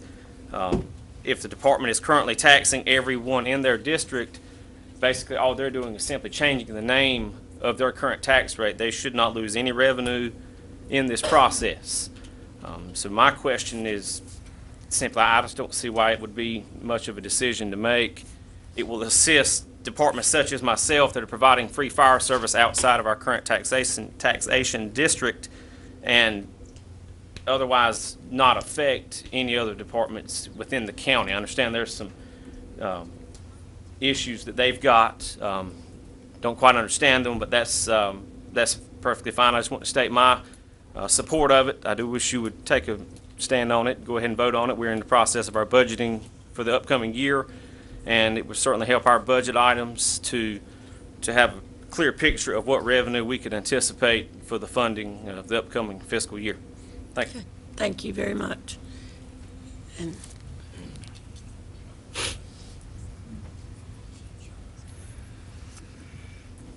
I'm John Baker. I'm currently the assistant chief of Farmville Fire Department. I was chief there for 21 years, and I got 45 years in the fire service. Now, I think I understood a while ago that said this probably would not affect 15 of the fire departments, but it will affect the other ones. If 90 and 95% of the people in the county is paying taxes for fire protection, why shouldn't the other 5 or 10% pay it? And I'm here personally to say that I support this program, and I hope you vote it in. Thank you, Mr. Baker. Okay. Is there anyone else? Jess, if you'll come identify yourself, please. Yes, my name is Charles Tucker. I'm with the Belleville Fire Department. I was chief for the fire department for 34 years. I resigned this past January. I'm still on the board. The department was started in 1959 by a group of people. My daddy was one of them, and Mr. James was one of them. Through the years, them two men loaned our fire department money just so we could exist. In the recent last 25 years, we have started a massive fundraising event that we raise our money for our fire department. We don't have a tax now. I personally spend in excess of 200 hours a year, but nothing but raising money. No fire. I still fight fire. I still train, but I raise money for 200. We don't have everything in the world. We survive. But this proposed tax district will be something that's fair to the whole county. We personally sent out requests for donations for each tax parcel owner in our district of asking a merely $25 donation. We have a 15% response. That's all that responds back to our letters. So this tax system, yes, it will be a fair thing all across the board. And if departments that do have a tax, that district will be expanded so the entire district would be supporting that fire department. And I think I joined the fire department because I want someone to come help me when my stuff catches on fire, and I like to go help someone else when their stuff catches on fire. So, thank you. Thank you, Mr. Tucker. Anyone else? Okay, I'll declare this public hearing closed, and any comments from the commissioners? I've got Commissioner Johnson first. Yes, thank you, Madam Chairman. Mr. Lee, I think you should clarify now clearly the difference between a fire tax and ad valorem tax. Okay. Let me jump in there for him. The ad valorem tax is a tax that is assessed against all property throughout Pitt County, whether you're in a municipality or whether you're in a fire district tax. The current ad valorem tax in Pitt County is 66.5 cents, which is used to pretty much to run general government operations, or public safety, human services, general government, economic development, and so forth, compared to a specific fire tax that's levied within whether it's the current fire protection district, would be exclusive to today. You have 18 different fire protection districts with varying rates, and that tax is used specifically for the operation of that fire department.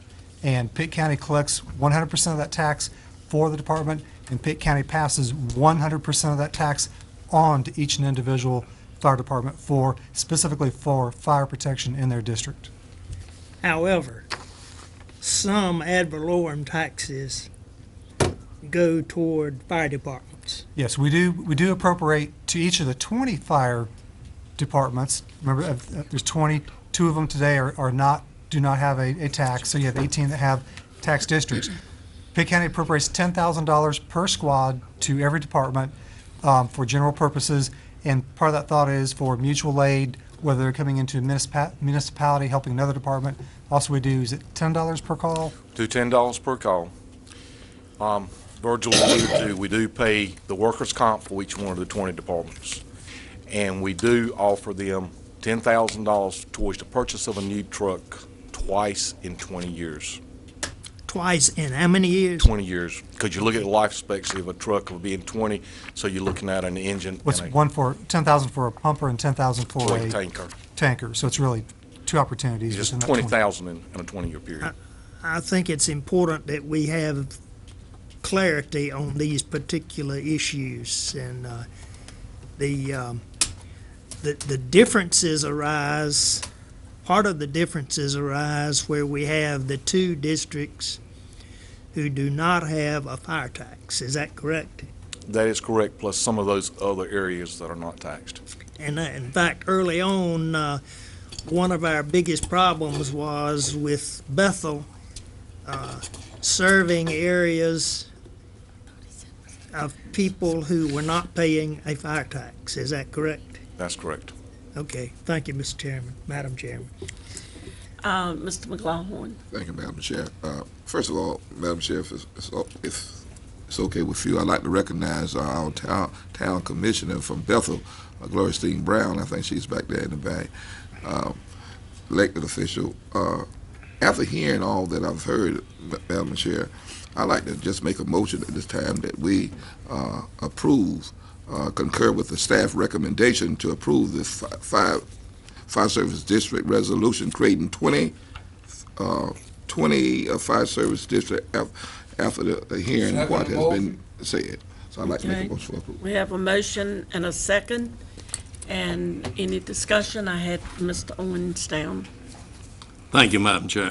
First, I want to say to all of those that have been running the fire departments for 30, 40, 50 years or whatever it is, the protection that's been given to the people of this county, there's not enough money to pay you for it. There's been alluding to how much money it would take to give this service, but I don't want us to lose sight of the volunteers that we've had, how much we need to give thanks to them, and how much this system must incorporate these volunteers to continue as we are.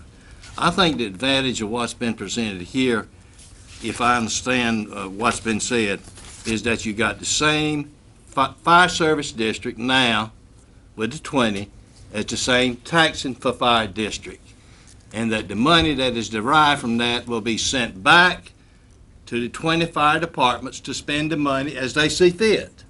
Now, is that what we've got, Noah? Yes, sir. That's my observation. Okay. Thank you very much, Mr. Owens. Mr. James? Well, I do support it, of course. And I have many reasons for doing it. Well, let's vote. But the main thing, all right, we'll vote then. I'm ready to vote. I won't say nothing else. I'll be quiet. Anybody else? Okay. Let's. Yes. Are you wanting me to call on you, Mr. Webb? Please, Madam Chair. Yes, sir. I just I wanted, wasn't sure what this. I was hesitating, but I just wanted to clarify, again, like we did the last meeting, that the county is not looking to take over That's what I wanted the to fire say. department. No, sir.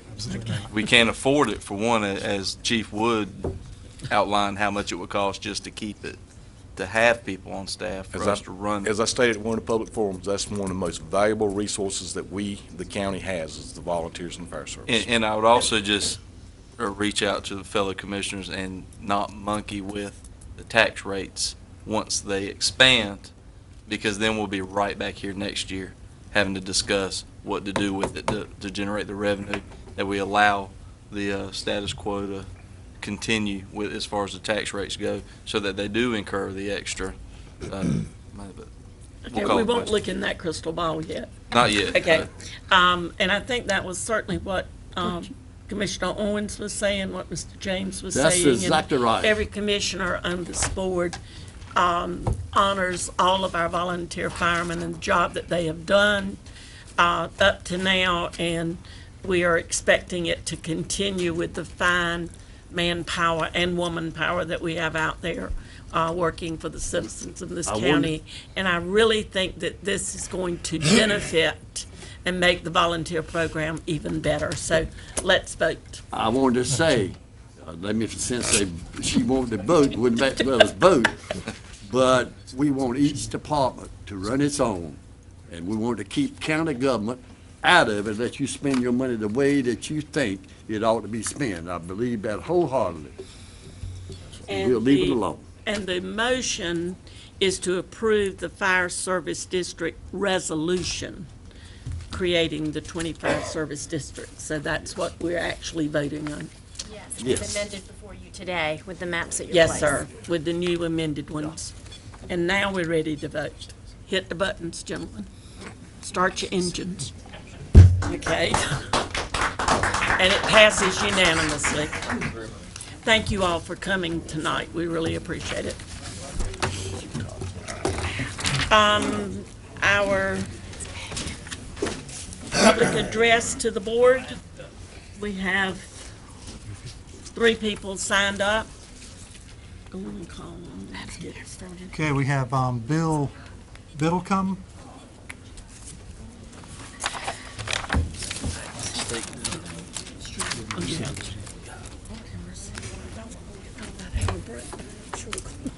Madam Chair, Commissioners, I'd like to thank you for letting me speak tonight on behalf of the citizens of Woodmore subdivision. Will you identify yourself and Yes, where you live, please? I'm Bill Biddlecombe, and I live at 2166 Woodmore Drive in Greenville. I'm here tonight to ask you for your help in rectifying a problem we have in our subdivision with our streets. The streets have become in disrepair with potholes, and where streets intersect, the shoulders have sloughed off, and we have big mud puddles, and people driving through them all the time get into yards. When the subdivision was platted and approved by the county, from what I understand, there was an agreement by the developer that all proposed public streets in the subdivision would be maintained until they were accepted by the North Carolina Department of Transportation Highway System. I've been in the neighborhood going on 16 years now. The streets have not been taken over by the state. I know we've had citizens in the neighborhood contact the planning department asking for their help based on what was agreed to by the developer to basically take care of these streets until they were turned over. The problem has escalated from basically being a roadway that we would all like to drive on, that's smooth, doesn't have potholes, that we don't damage our cars, fall into when we walk or run, or our bicycles, but basically it's become a safety hazard. We have potholes in the road now where people are driving on the opposite side of the road where it's intersecting another road. So you have situations where somebody's coming up to a stop to pull onto another road, like B. Stokes Road. They're on the wrong side of the road because they're avoiding these potholes that keep getting larger and larger. So you're going to have somebody come around the corner, and we're going to have a head-on collision. Somebody's going to get hurt. So we're asking you for your help to try to rectify this problem we have. Thank you very much. And the next person we have signed up? Jim Weiss. Okay. Okay. That was in relationship to the same thing. Okay, but that gives us support. So we have two supporters. Okay. Okay. Then Brenda Harris. Oh, okay. All right, fine. Thank you. I'm Brenda Harris, and I'm a friend of the community. And I understand these guys and probably why more than anybody else that they're here. Because compromise is one of those things that happens and it doesn't show up for years down the road. But if there had been a soil compaction, there wouldn't be a problem today. The developer would have taken care of it. But Woodmore subdivision was developed by Donald Spate, and he's a good guy. I like his family. But I'll take you back in memory to Woodbridge subdivision. And when the county, the septics began to fail in million-dollar homes, and then all of a sudden you had to track sewer. I'm going to tell you about another house that I've just recently worked on, $372,000 in the Stokes area. One of your people that retired high up in the environmental health permitted it. In my opinion, and the reports of two different certified inspectors, should have never been permitted for a 6-inch cap. These subdivisions, they have problems.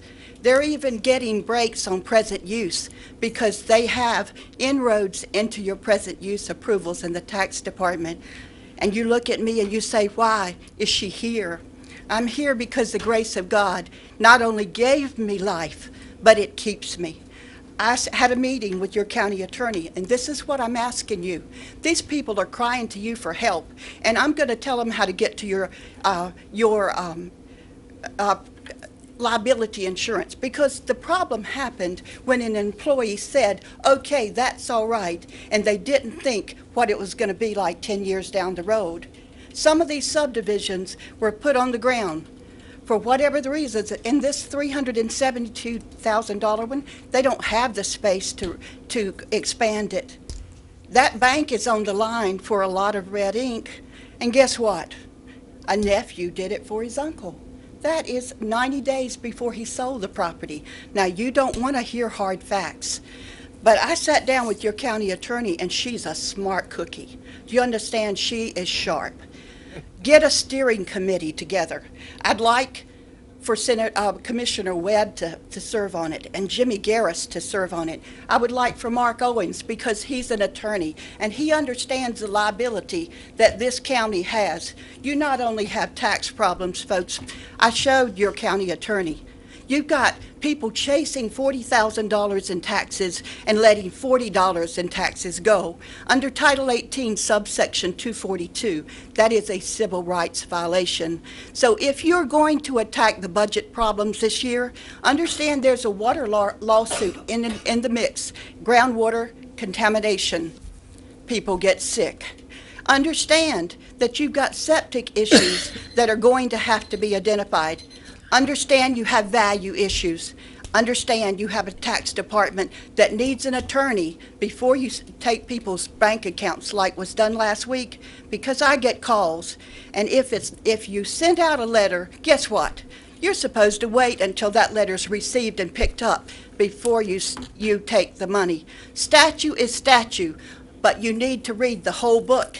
You need to get somebody on board that channels things through your county attorney to stop the liability. Thank you. Thank you, Ms. Harris. No one else is signed up? No, ma'am. Okay. Items for report? Thank you, Madam Chairman. No. Item A, your next meeting dates, March 12th, 9 a.m., March 26th, 6 p.m. Item B, as the board is aware, the NACO Legislative Conference, that's the National Association of Counties, is coming up March 3rd through 7th. Item C, the Board of Commissioners is scheduled to have a legislative breakfast with the Pitt County Legislative Delegation on March 30th at 8 a.m. at Winslow's to talk about before they go into the short session coming up. And we have 2 delegates going to the legislative conference. That is correct. Okay. Item D, the performance measurements. Who'd you say was going? I'm sorry. That is Commissioner Webb and Commissioner McLaughlin. Item D, the performance measurements report. We produce this twice a year. We produced the last 6 months of last calendar year, and we do have a copy of this available for any of the board members that would like to see it. I think normally we put this in the agenda package, but this time, trying to conserve paper, it is kind of lengthy. If you'd like a copy, we'll make you an individual copy. If you'd like to come by the office and just see what we have, we'll make that available to you. The other item is, as you saw in the newspaper this weekend, the tax department is and has, well, I guess they've concluded all the field work on property revaluation, and I'm very confident in the work that they have done with the revaluation. And even though this was published in the paper, let me give you a copy of this chart here. You can pass that down. Overall, within Pitt County, of all the taxable property on the what we call the real tax base, that being structures and land of real property, we saw a 6.39% decrease. And in terms of the total amount of money, that's about $613 million in value that has decreased since the last time we performed revaluation back in 2008. Need to keep in mind for budget purposes that the tax base is actually composed of 4 components. Real property is only 1. You have to then put into effect motor vehicles, personal property, and then public utilities. By the time you blend all 4 of those, the actual percent decrease will probably be about half that much in terms of what we're looking at for budget purposes. So we're still looking at a deficit for ad valorem taxes coming in, but it won't be quite as high as we had projected in our workshop a few weeks back. But the overall decrease, again, 6.39%. That's the average of averages across all properties. Some will be higher, some will be lower, some will be on the mark. And right now, the tax notices will be put in the mail this week. Also, property owners will be able to access our OPIS system, which is the online parcel information service, through the Pitt County website. And you can look at your property, your neighbor's property, and then on the actual notice itself, there's an appeal process on the back of the notice if anybody would like to appeal their property revaluation notice. So again, I'd like to commend Ms. Booker and her staff for the great job they've done and they continue to do in all aspects of running our tax department.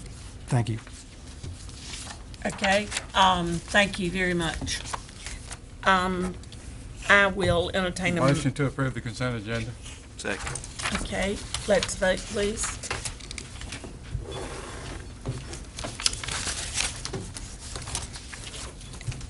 And now we have our items for decision.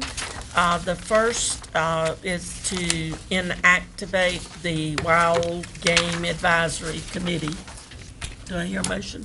Madam Chairman, I served on that committee, and it accomplished its purpose that was given to it by this board. We haven't met in several years, so I think it's appropriate that we inactivate that committee, and I so move. Second. Okay, the motion's been made and seconded that we inactivate the Wild Game Advisory Committee. Any questions? Okay, let's vote. Okay, and we have our appointments. The first one is to the Pitt County Nursing Home Adult Care Home Community. Yes, Mr. Elliott. Madam Chairman, Minnie Johnson Anderson has resigned, and Annette Eubanks with the Middies Commission is recommending Heather Brown to be appointed to fill the terms of the seat. Motion to appoint Heather Brown.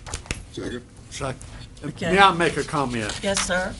This nursing advisory committee is a very important committee, and she needs additional people, because the more you have, the more easy it is to visit these nursing homes. And it is so important to get out and to go into these nursing homes and to make sure that everything is all right for our senior citizens. It really is. So if you're out there and you want to volunteer for something that's really good, that would help your fellow man, this is a committee that you ought to take and volunteer to take in to serve. Okay, thank you, Mr. James. Okay, let's vote, please.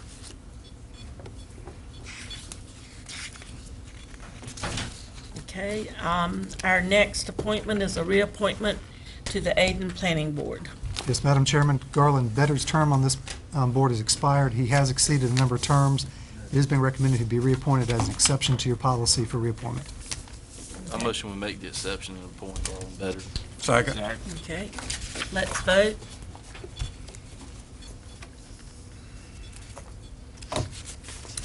And our last appointment is to PRIDE, the Pitt Regional Infrastructure Development Effort. Yes, Madam Chairman, Reed Hooper has passed away, has formerly served on this board, and it's being recommended to appoint Marvin Gardner to serve on the PRIDE board to fill the term expiring February 20th, 2015.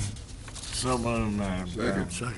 Okay, motion's been made and seconded. Let's vote. Mr. Manager, I need them to confirm that Kelly Barnhill stays on this. We're only activating this board for the advance refunding. It'll be, because those are certificates of participation, this board is necessary to do the refunding transaction, and then it would go back to being an inactive. So moved to reaffirm Kelly. Okay. So, Second. okay, let's vote on that, please. Thank you for that, Ms. Bryant. I think it's important that sometimes these appointments, we seem like we may go through quickly, but we have had in our hand information about these and the appointments that are being made. And everyone who is appointed has made application to serve on these boards and have committed themselves to the time it takes to serve. So I just kind of wanted to say that, because sometimes we go through that sort of quickly. Oh, okay. The next one we have is our, but we're not going to ask for a report. For our commissioners' comments, we'll start with you, Mr. Webb. Mr. Hammond? Dr. Johnson? Yes, two quick items. One is the requests that were made by some of our citizens at the comments earlier. I would ask that the county manager and anyone else associated with these issues follow up. And the second item is I continue to attend the school board meetings, and the school board is meeting tonight, and hopefully I'll get to some portion of that meeting, but they're working hard, and I think it's evident when you go and sit and listen to the school board members and the superintendent and our staff that they are doing their very best for the children of Pitt County. Mr. Garris. No comment. Mr. Smith. Just kind of dovetail on what Tom said, the school board chairman had a heart attack Friday. But he's doing okay. Thank you for telling us that. Mr. McLaughlin? No comments. Mr. James? Mr. Owens? Move adjourned. Yes, second. Let's vote.